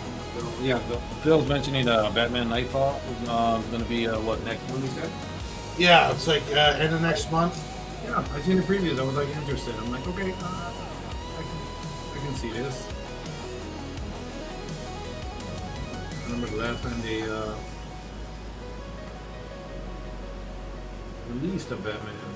Now DC, I'll give them that regarding animation. They do kill it, man. Yeah, their animation's great. Yeah, it's on. Marvel, you have to step up your game.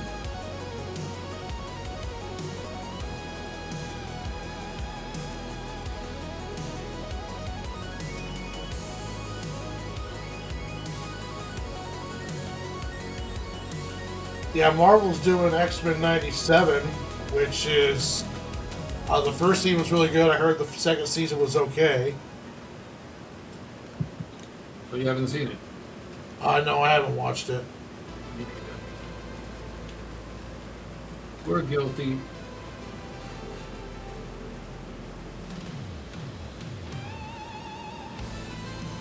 There was some controversy there with someone. Yeah, his name's Bo DeMayo. DeMayo, yeah.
What do you think about the lanterns?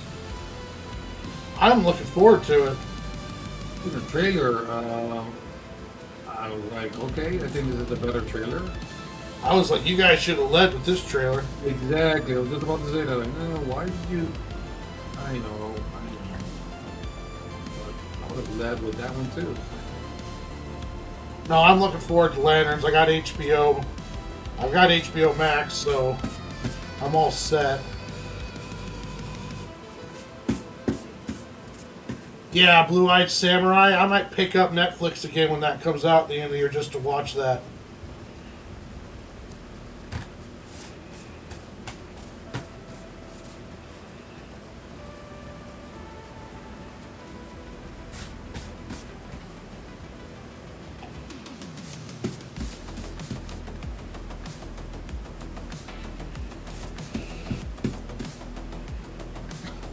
That the Punisher up there? Yes, it is. I think you're drawing too much of your squirrels. That you're getting a little violent here, bro. I mean, that a bazooka? Oh, Yes, that is. Not for Spider-Man because He's just waiting for Spider-Man to clear out of the he's way. out the way. Get out of the way, Buck Boy. I got this, Spidey. open wide.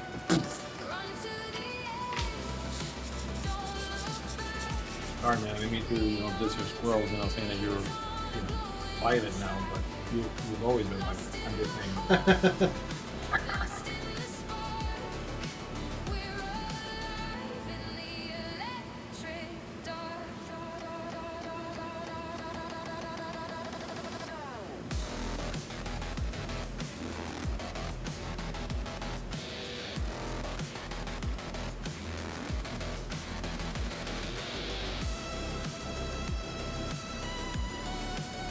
You have a good one, Phil. Thank you for stopping by, buddy. Take care, Phil. Thanks for coming in.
last night, but man,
I think we've talked about this before, but I really like Humberto Ramos' Spider-Man. Oh yeah, yeah. Much fun when he did. You can tell he got really comfortable drawing that.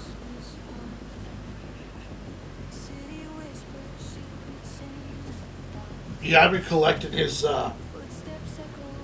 Fantastic Four run. I have not yet. I'm embarrassed to say, but I'll look into it. I only picked it up because he's drawing it. I know, right? Because Fantastic Four doesn't have the pull it used to, you know, where. Oh man, now it's like.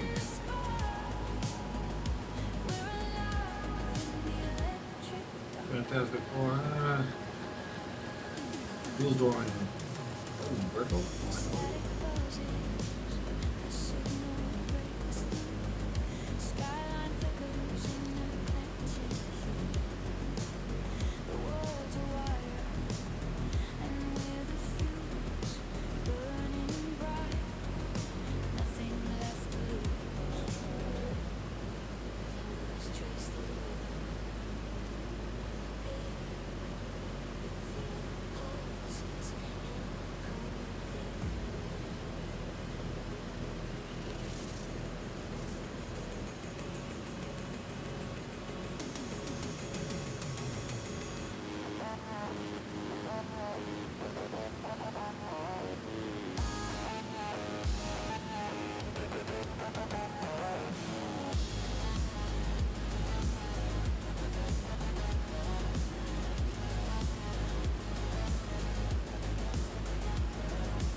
Cool.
Yes, I am excited.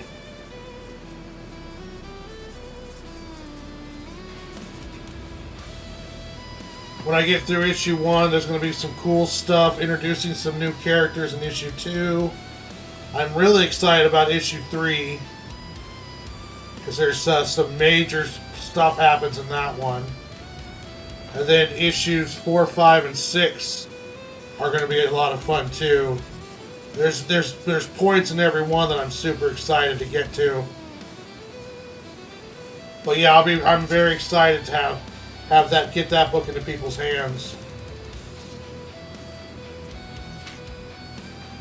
And that's the key thing there, Warren, is that, we get very excited on our project. But me too.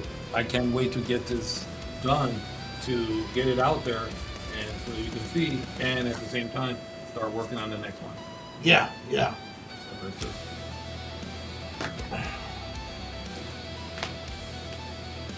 Heck, I'm even excited for the second arc of Sig and Joe and to work on the Santa Claus story. Just a lot of excitement in artwork right now. Oh yeah.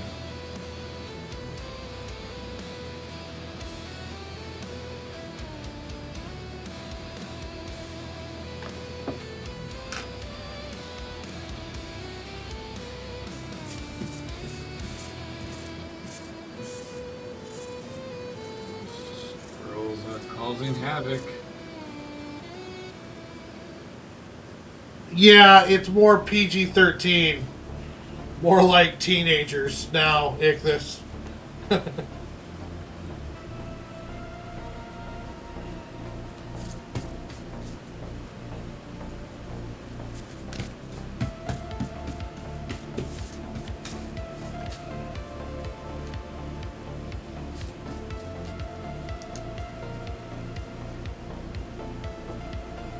It's definitely not an all ages book anymore. How would those squirrels behaving the way they are? Gee.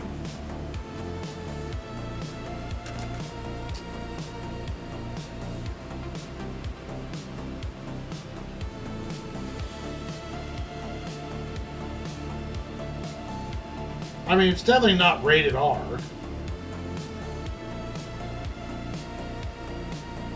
Well, you tell that to the cats. You don't ask the victims.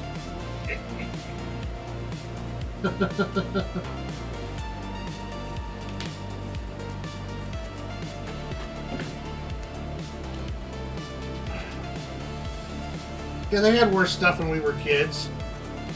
But man, We were traumatized with way worse than what the squirrels are doing to those cats. yeah. I thought when I was a kid I had an issue because I'd run home and see Speed Racer. Why? Yeah, who won the race? I don't care. I want to see some fight. Fight. And fight. That's all I did was race and fight. All I wanted to see. I don't care who won the race.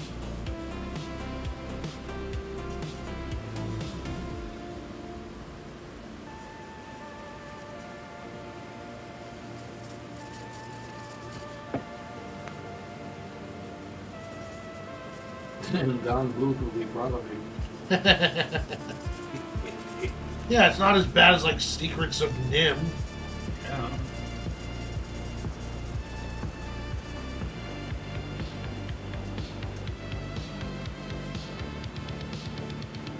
Yeah, this is the closest I'm gonna get to an all ages book, though.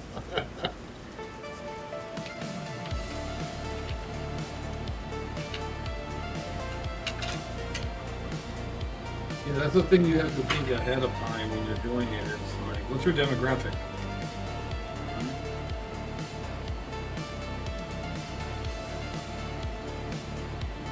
When I did Backbone, it was just, young adults.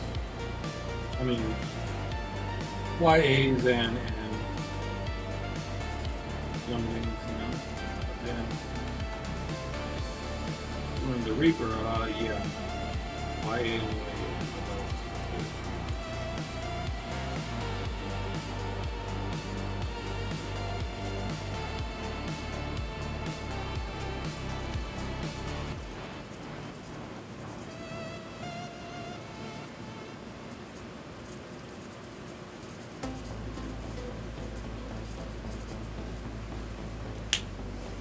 It's not always an easy thing to balance, too. I mean, Mm-hmm.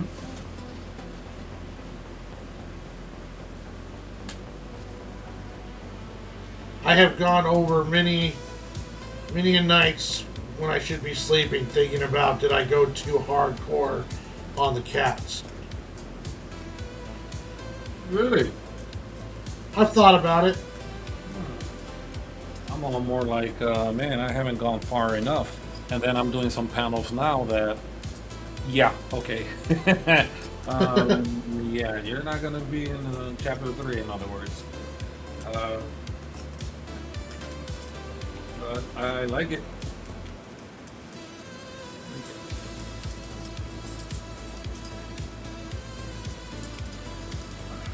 I've thought about it. It's like, okay, am I going too hard on it? But then you get to a point where it's just kind of like, well, it is what it is now. I can't go back and I'm not going to go back and redraw all these pages and change it. That's true. It would be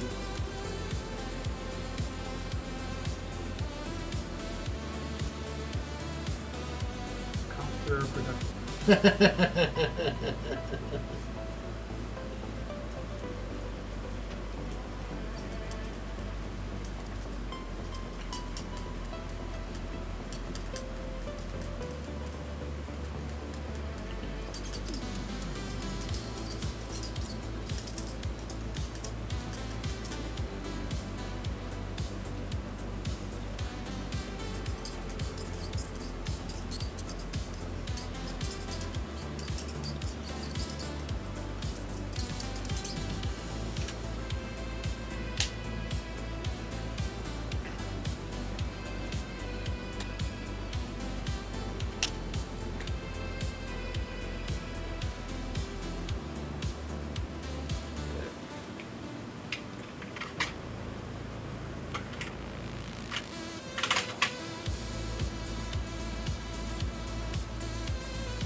But yeah, it's one thing I think about. It's like, okay, if I do this, am I cutting off?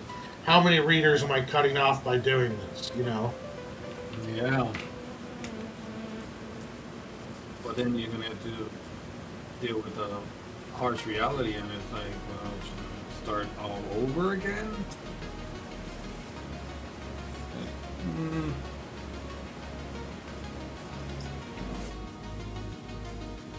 It's a tough one. I'm not going to start over again.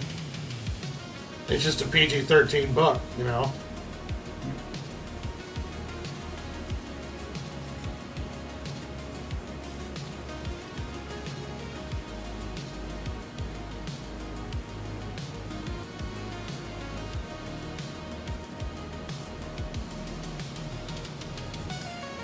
That, and there's a lesson in the violence too, so that'll help out a bit.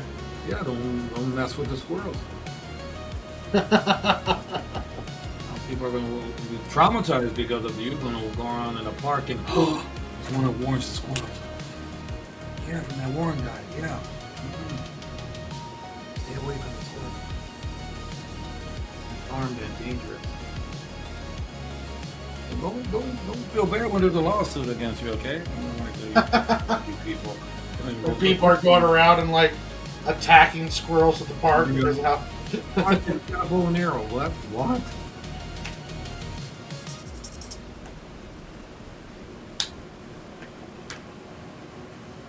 Got the city of Longview suing me.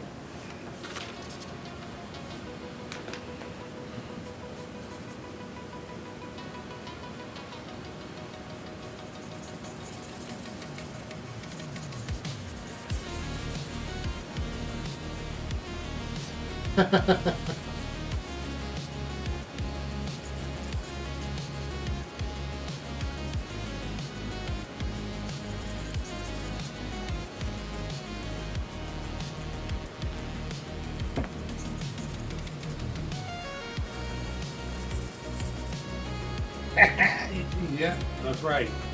Remember, I'm the one that's like, yes, Your Honor. He's the one. Yeah, they traumatized me too, sir. Oh, jeez, you guys are ruthless. Those are those squirrels.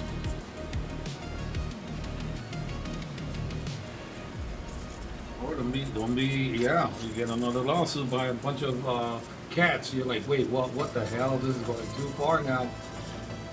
Cats are taking me to court. I don't care. You guys need to toughen up. No regrets.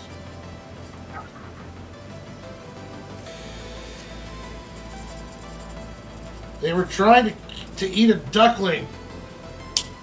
You know what? And that is portrayed very obviously. You know, they were eat that little duck, man. So anyway, they deserve what they got. They deserve. Yeah, a little innocent duckling who was playing with a butterfly.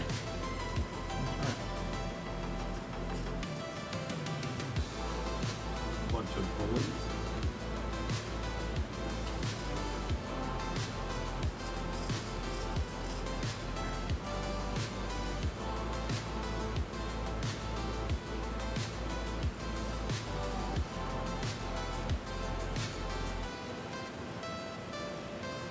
Everybody knows cats are dicks anyways. You be knocking things down like, man, what's your problem? Yeah. You know how to fix that. Got a couple squirrels over there. Hey, guys gonna earn some nuts? Yeah, alright. This cat here, yeah. You know what to do. No witnesses.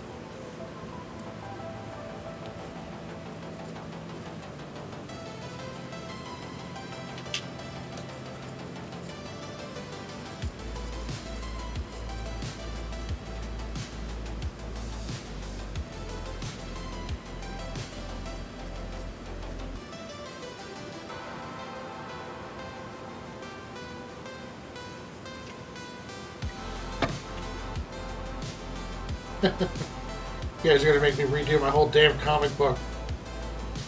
Don't do it. Don't do it.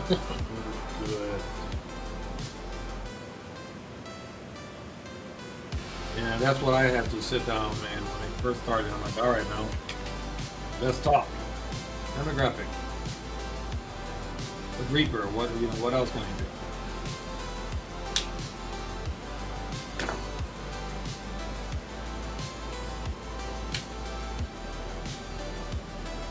So on the book, are you going to have it there where it's going to say for mature audience like mine?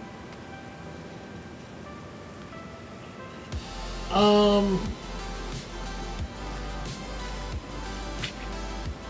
know that's thing about it. Yeah, it is something to think about because with Singing Joe, it's pretty easy. Oh, yeah. It's like, and I've had parents ask me like, "How bad's the book?"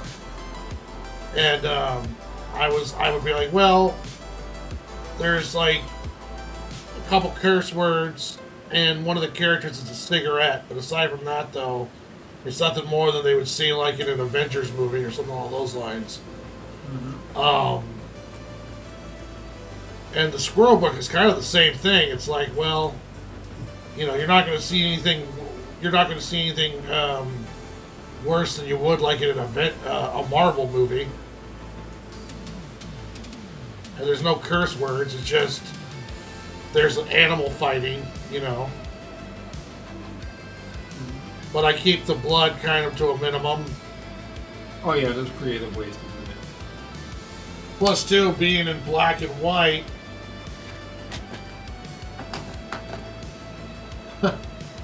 There's black and white, so it's like there's the blood's all grays, Mm-hmm. Yeah. So that's one thing. In your favor, yeah, it's in your favor right there. Not really blood. Look at it. I, on the other hand, yeah, that's it. Yeah, that's blood, all right. Yeah, that's his head. Yeah, yeah. And it's also too. I look at it. It's like, all right, well, kids are watching Jujutsu Kaisen and My Hero Academia. 12, 13, 14-year-olds. And the ones are way more violent than the Squirrel book is. That's true. So it's not like my sister's a middle school teacher, and I asked her, I showed her the pages. I was like, "Do you think I went too far?" And she's like, "No, you're fine. Kids today, you're fine." Oh yeah, kids today. Yep.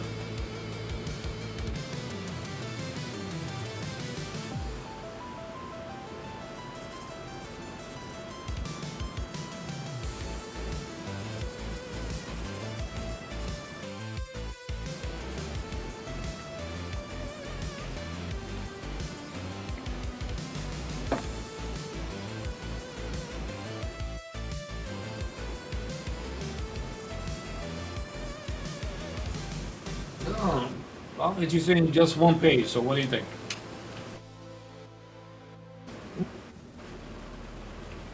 Sticking to your guns, I like that. I really like that page with the silhouette of them spearing the cats. I'm not going to change that one. I like Frank Miller. Yeah. Yeah. I love that page. So, I mean, I probably could tone it down a bit, but I still, at the same time, I really love that page. Nope. If you're in love, that's it.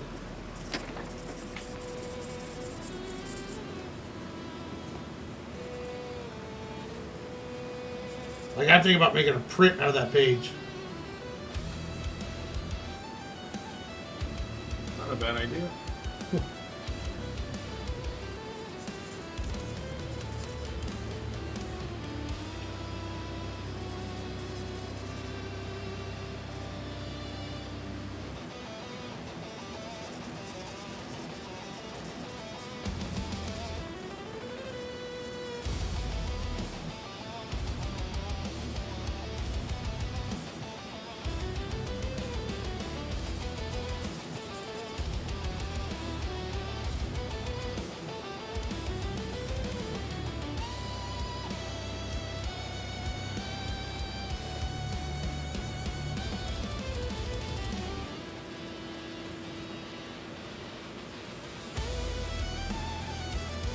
And you know, there's going to be some death in that, of characters in this book too. So it's like, Wait a minute. What's going about, man? You can't kill nobody. oh, there's going to be a couple squirrels that get killed off before the end of this. Oh my goodness.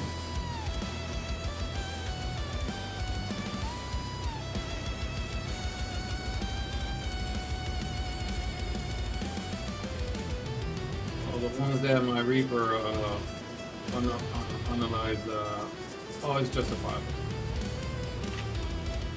It is completely justifiable. What did they do? Yeah, oh no, they gotta go.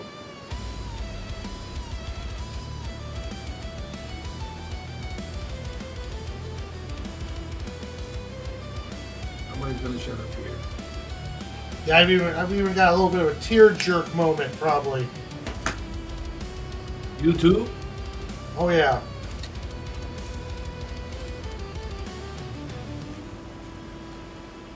Yep, I got one too. Yeah, man, and it's like, yeah, when you do, you're like, oh man. And with my character, I'm not saying it's impossible not to do it with the Reaper, but highly improbable.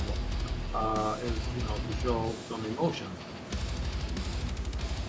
So, yeah, with him, when he's in the human form, Oh yeah. that's what I gotta take advantage in. Okay, I gotta do something emotional with him. Smile or something because Can't do it when he's the Reaper. Oh, he's all business.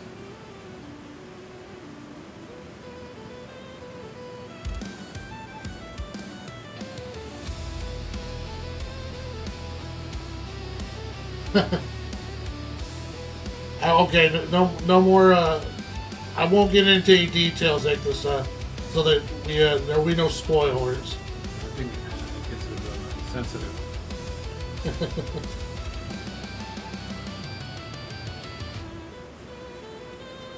That has always been my problem, though.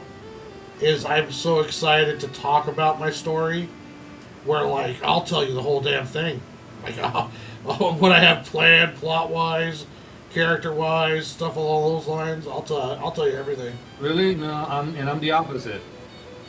Like, yeah. Yeah. Yeah, I'll tell you something, but I'm not telling you everything.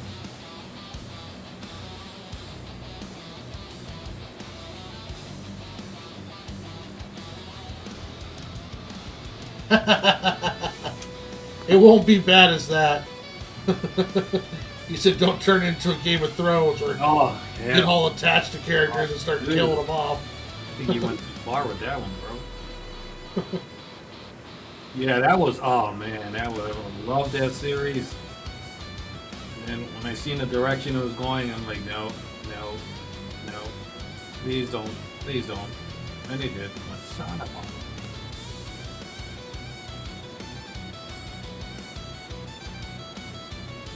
I heard House of Dragons, what is the season they're in? 3? No. 3, yeah. I heard is pretty good. Yeah, season 3's been good. A lot stronger than season 2. Season 1 was really good. Oh my god, yeah, that's one I've seen. Oh, wow.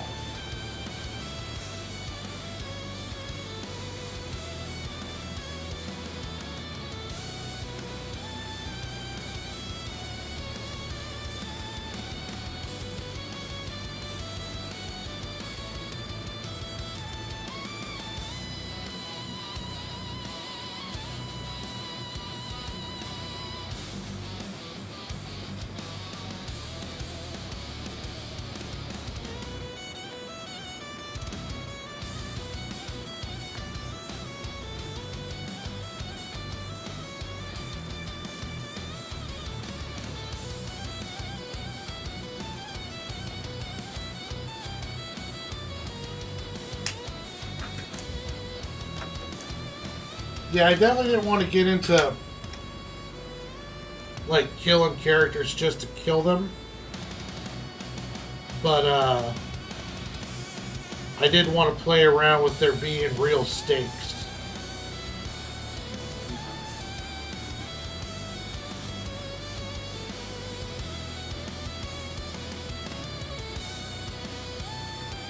you can take, a series like that much more, seriously, where it's like, oh no, a bunch of girls and this and that. And they're like, dude, he just killed off this one character. Oh man. Serious. Yeah.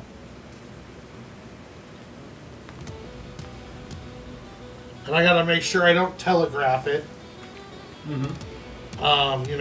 But I do want to make people feel bad about it. Yeah.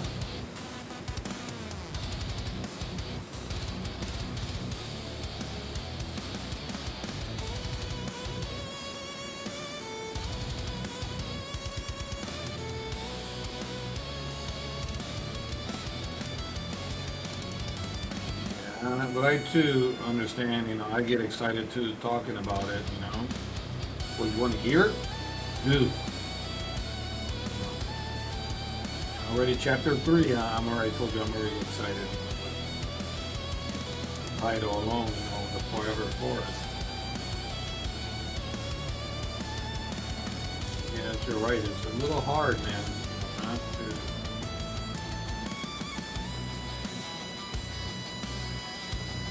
to get excited because this is what we love to do. Yeah.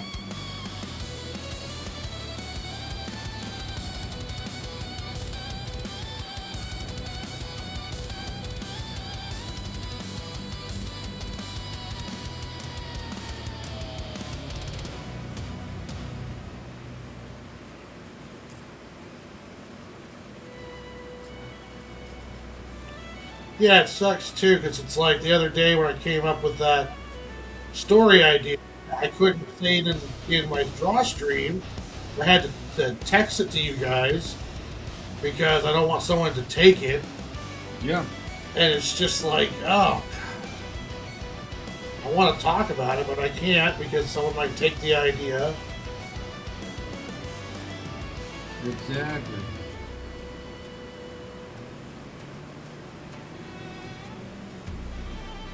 That's annoying. It's just Why? like, why would you steal my? What? Why would you take someone else? Come up with your own stuff. Oh, they're out there, man. But at the same time, in this day and age, wouldn't that be considered like a digital copyright? Because you're the one that came up with this story, and if let's say somebody else did too, and you go to court, like, hey man, when did you create that? Because I created this during a live stream, and I have proof. Yeah, it would have to be pretty close to what I said. I remember Kevin Smith did that when he was talking about the fake ad that led him to creating Tusk. And he'd be all kind of like, copyright, guys. But then he would talk about the ad that led him to doing it. And it was like a fake joke ad. But it's what spurred the whole idea for Tusk. So I don't know. I think there would be something worth fighting for if you had the money to fight it. Yeah.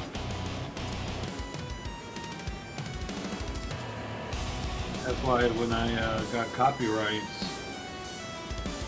for Dead, I was so happy. You know how I got it?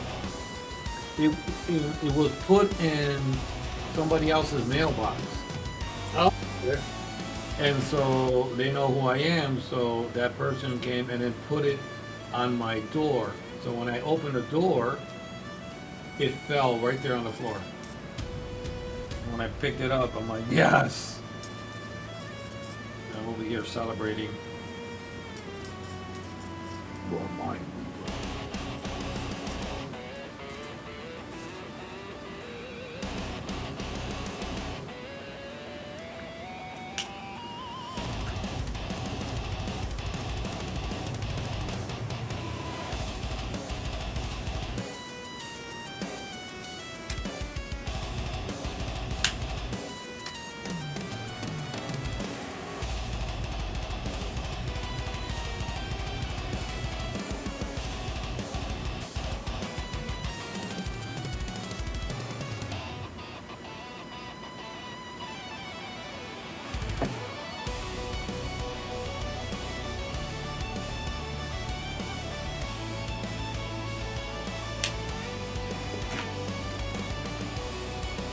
I freaked out when I was watching Game of Thrones, and when they got the king and they're about to execute him. Okay, all right, who's gonna fly in and save him? Let me see who. I'm like, I really don't know anybody that's, maybe this guy, or they chopped his head off. I'm like, what the? Wait! He's the main character. How the hell can you do that to the main character? I thought he was. I freaked out. Crazy. Yeah, I'm like, no, wait, did you just kill him off? I'm like, okay, this is serious. The same thing's gonna happen with your squirrels. I'm like, whoop, did he just? Oh, man, this guy's not playing. That's what you want.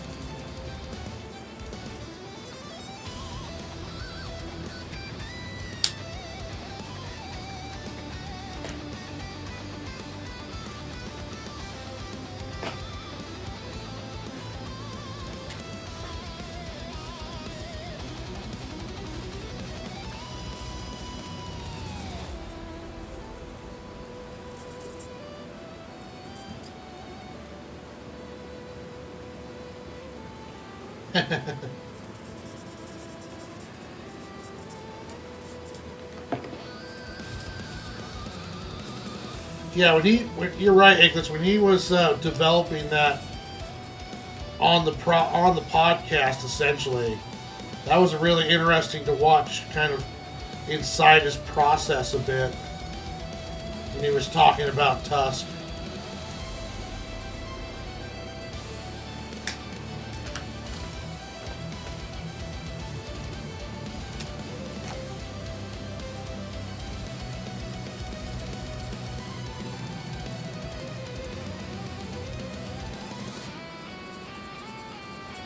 He had a little controversy himself in regards to He-Man. Well, I mean, he lied to the fans. Yeah, because I remember that show, and he was like, oh, I wasn't into He-Man. Oh, okay, that's okay. Not everybody was. And then all of a sudden, to be like, oh yeah, I should run home and watch He-Man. Wait a minute.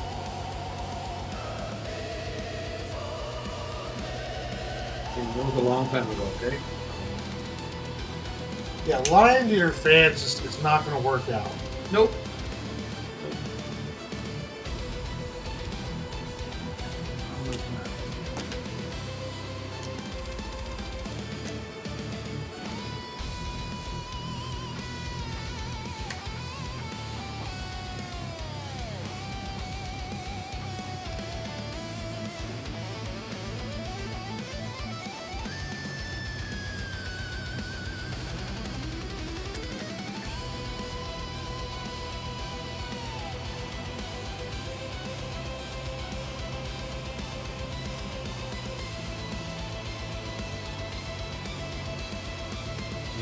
I think you're talking about the lie of that there was going to be a He-Man Master of the Universe, and it came out more being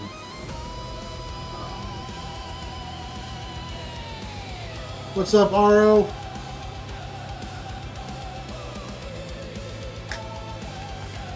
Yeah, I mean, it's like, if you're gonna do that with the He-Man show, you know, it's like, okay, fine.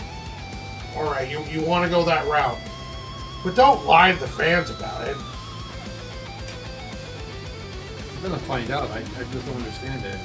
Yeah, like, if your lying implies you kind of know that people are going to be upset. And all you're doing is just giving them something else to bitch about when it finally does come out. Masters of the Universe, and it's not He-Man technically. Oh, you know what? That's lame.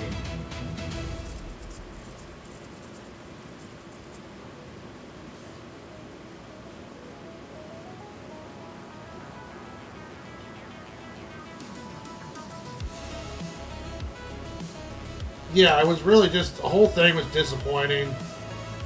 The show was very poorly written, and then the lie on top of that, to where you're essentially like gaslighting people who know the truth, and it's just like, oh, come on, man. This is just getting worse and worse for you. Yeah, just hold up to it.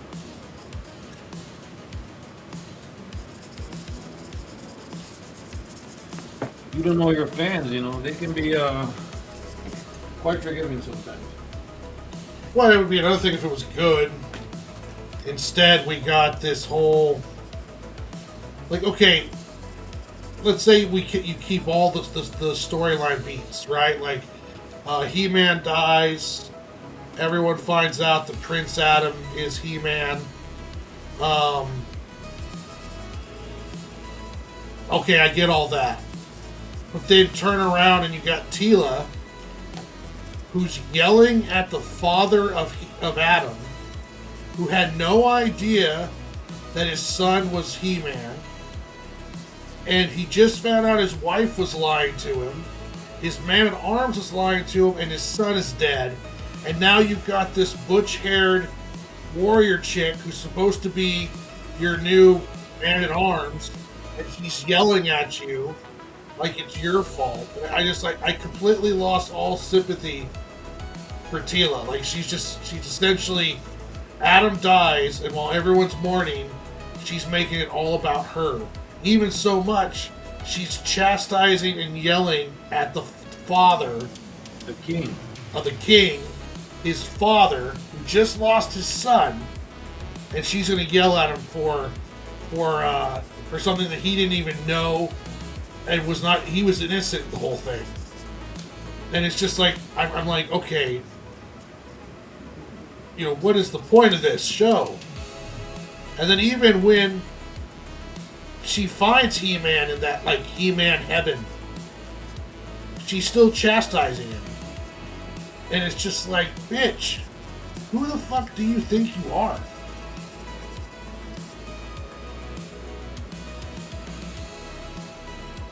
I have to admit, yeah, that kind of was.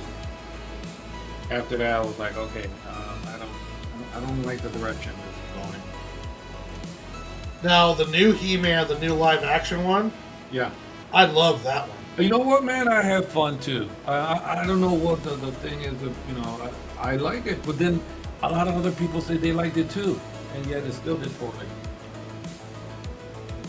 Well, it, you know, the report is just that they're gonna make money, man. You know, they will make X amount.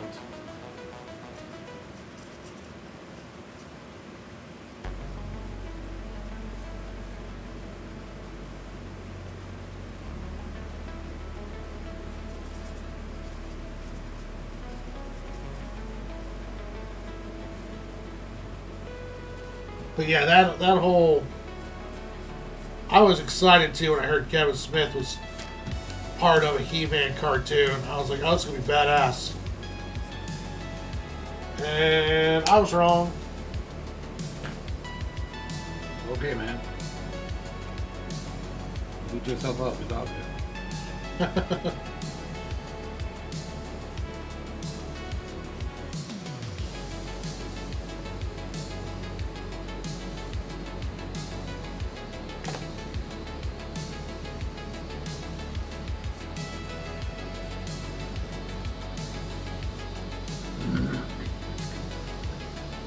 I never even watched the second part of it.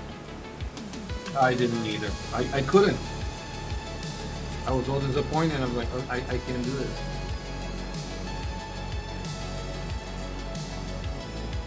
And we're like, well, a little better. That's, yeah, that's still not reassuring for me, man. So.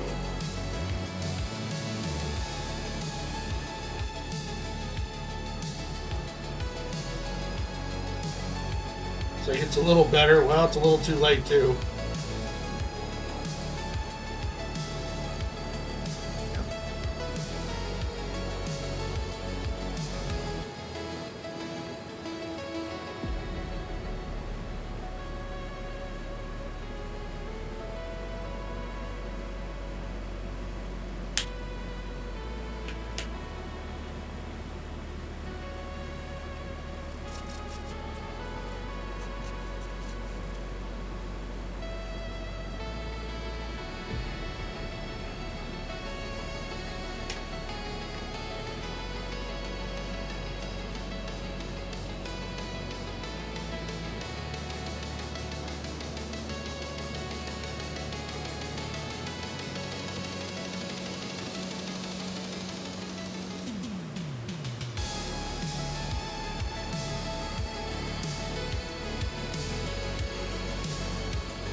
Yeah, that's the problem right there.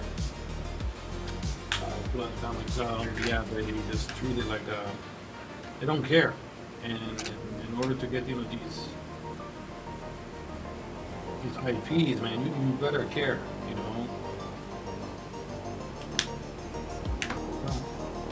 They just do what they want. They got, like free reign. All right, nobody's there to rein them in, you know. Like, no, you're gonna do what? No, we're not. Well, it's like, okay, I understand wanting to bring a new audience to an old IP, but don't alienate the audience that you have, because you could end up with no audience at all.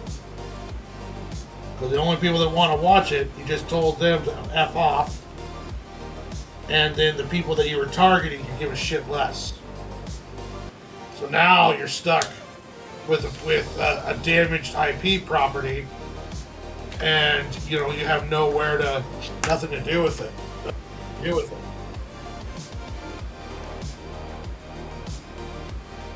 It terrifies me. Yep, I still get terrified, believe it or not, when I hear for the modern audience. Oh man, I'm like, okay, no, I don't know about this modern audience thing, man. It has not worked. Yeah. Where are they?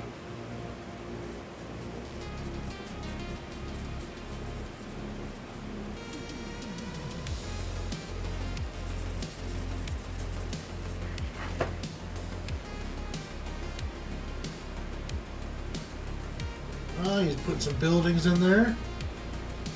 Nice.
Yeah, Aro said it earlier too. It's like you don't have people who don't like the property, don't understand the property, they never watch the property, try to make the property. I really would test them. What was your favorite series or saga? Oh. Well, I like them all. Next. That'd be brutal. Yeah. Next. No, this guy doesn't know, have no idea. I have a message. Next. You. Not here for messages.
out on that.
Alright, I'll be right back. I need to use the restroom.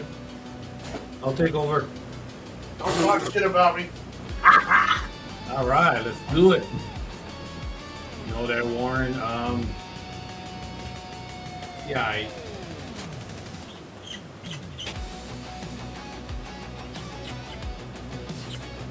There you go.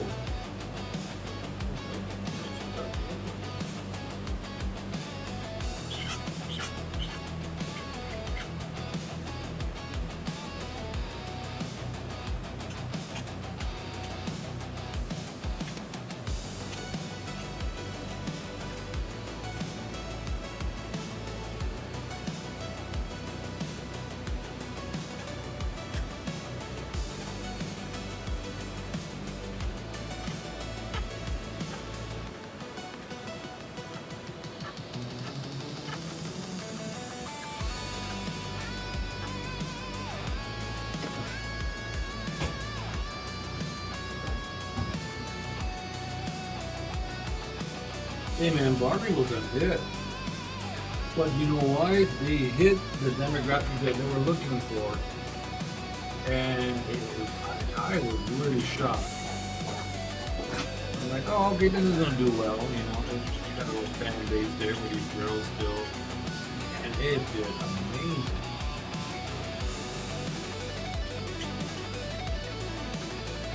If you're true to your fans.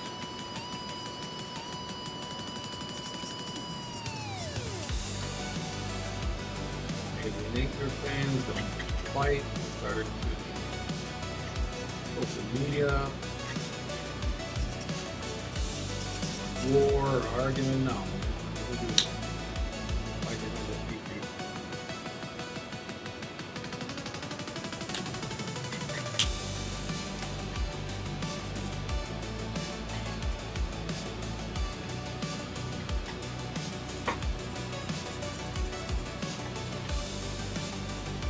Yeah, well, that Warren fella, I don't know. I was questioning. Hey, I'm back. Oh, hey! Can see you there.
Dude, why you flexing your muscle? Oh, well, entertaining the folks at home. I don't need to see that. Thank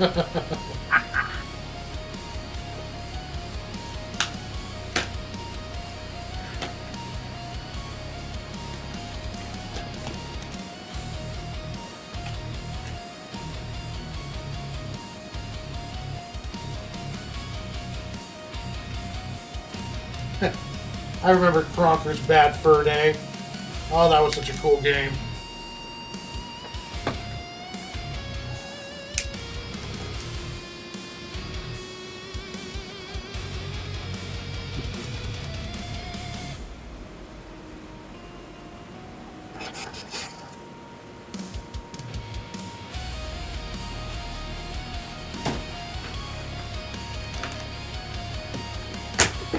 I had an idea of what to draw on the drive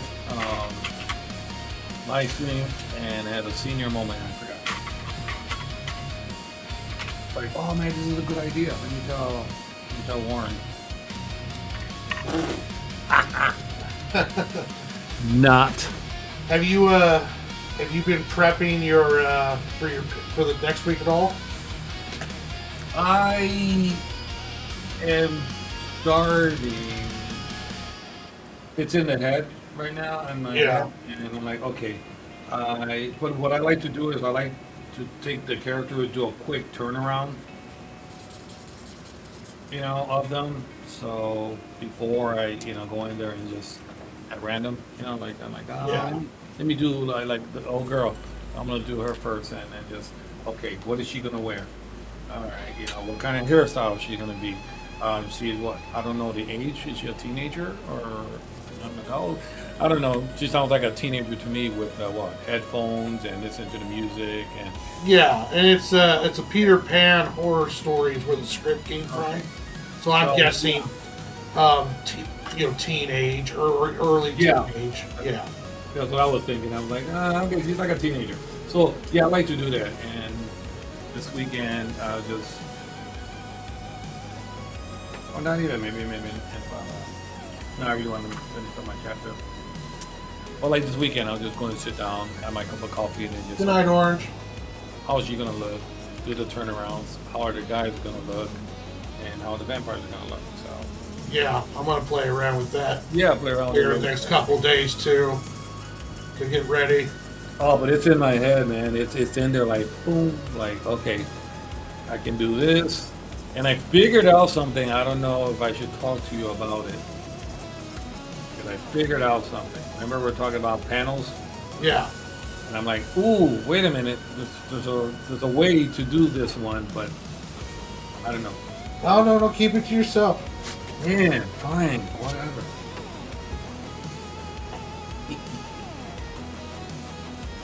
But yeah, that's going to be a lot of fun right there. Now, how are we going to do it, man? We can't be looking at over each other and be like, what's he doing? Like I'm looking at right now. I'm not too worried about that. Yeah, I mean, just messing,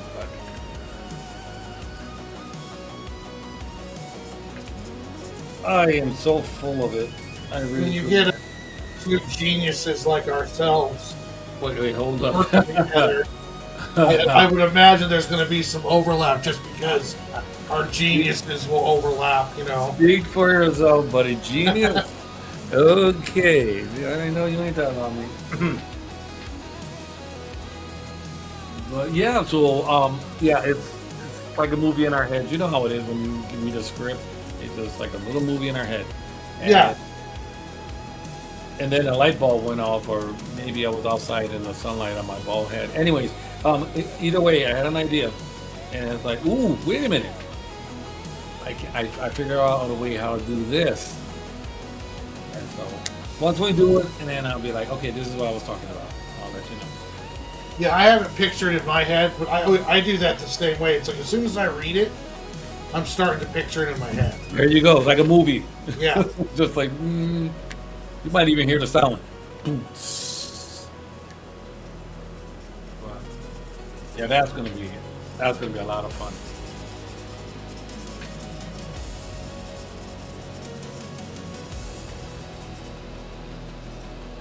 And I can't say nobody else has done it. I can't say that. However, I haven't seen anybody do it. And I follow quite a few artists, but I haven't seen anybody do it. And if they're listening to our stream, you can bootleg us if you like.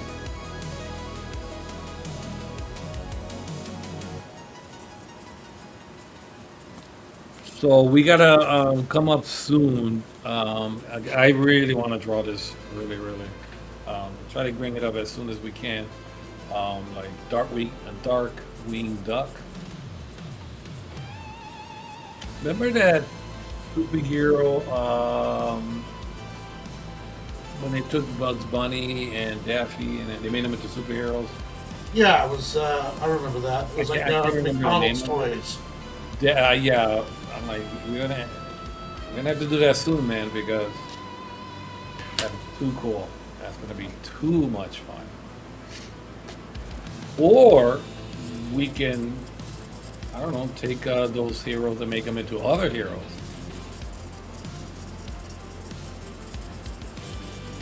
Like superhero versions of our characters. There are superhero versions of different kind of superhero versions, like let's say Darkwing. Make him more like Batman or Spawn. Oh, okay. Yeah, that's something like that. Or we can take the Looney Tunes. We can do something with them.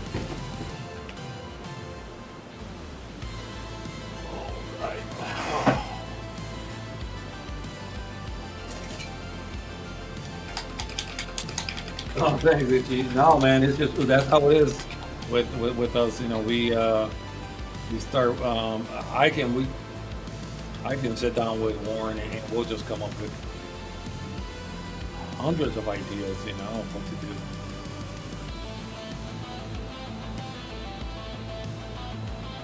The Spidey web him in the face. You should have done that first. I should have. You should have, yeah, man. That's the trick with the Hulk. You web him in his eyes. Okay, now you have a chance of getting away. Nothing else.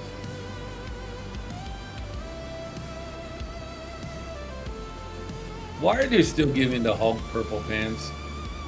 Dude, really? If you give him blue jeans, a color blue, you're not gonna recognize him? They're still with the damn purple pants. The pants wouldn't last anyways. In real life, they would just rip off and you'd be running around naked. Ew! Wait, hold on, Warren. I haven't seen a Hulk dong. Flopping, Ew. flopping, 2 foot Hulk dong. Yeah, I laugh all the time. Like, why? Give them different color pants. Don't worry, we're gonna recognize the Hulk. Like, who is this muscular fella with blue jeans? Really?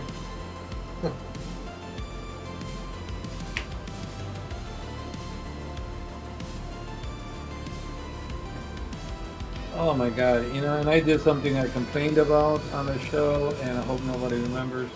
And then I go and I do it. I'm like, oh, man, what's wrong? Nice Spider-Man. Thank you. I made him a little too muscular. I like how you did the foreshortening with the hand. I always want to do stupid things like that. And that's barely one. At first, it was going to be where you can only see the hand and barely see the rest of the arm. But I'm like, nah, let's show a little bit more of the arm. Got a little Punisher up here. Yeah, that's. He's just waiting. Like, come on, You man. just wait, like, I'll wait, Spidey. And it's just Warren, man. I'm telling you, this movie it's gonna make $1 bazillion.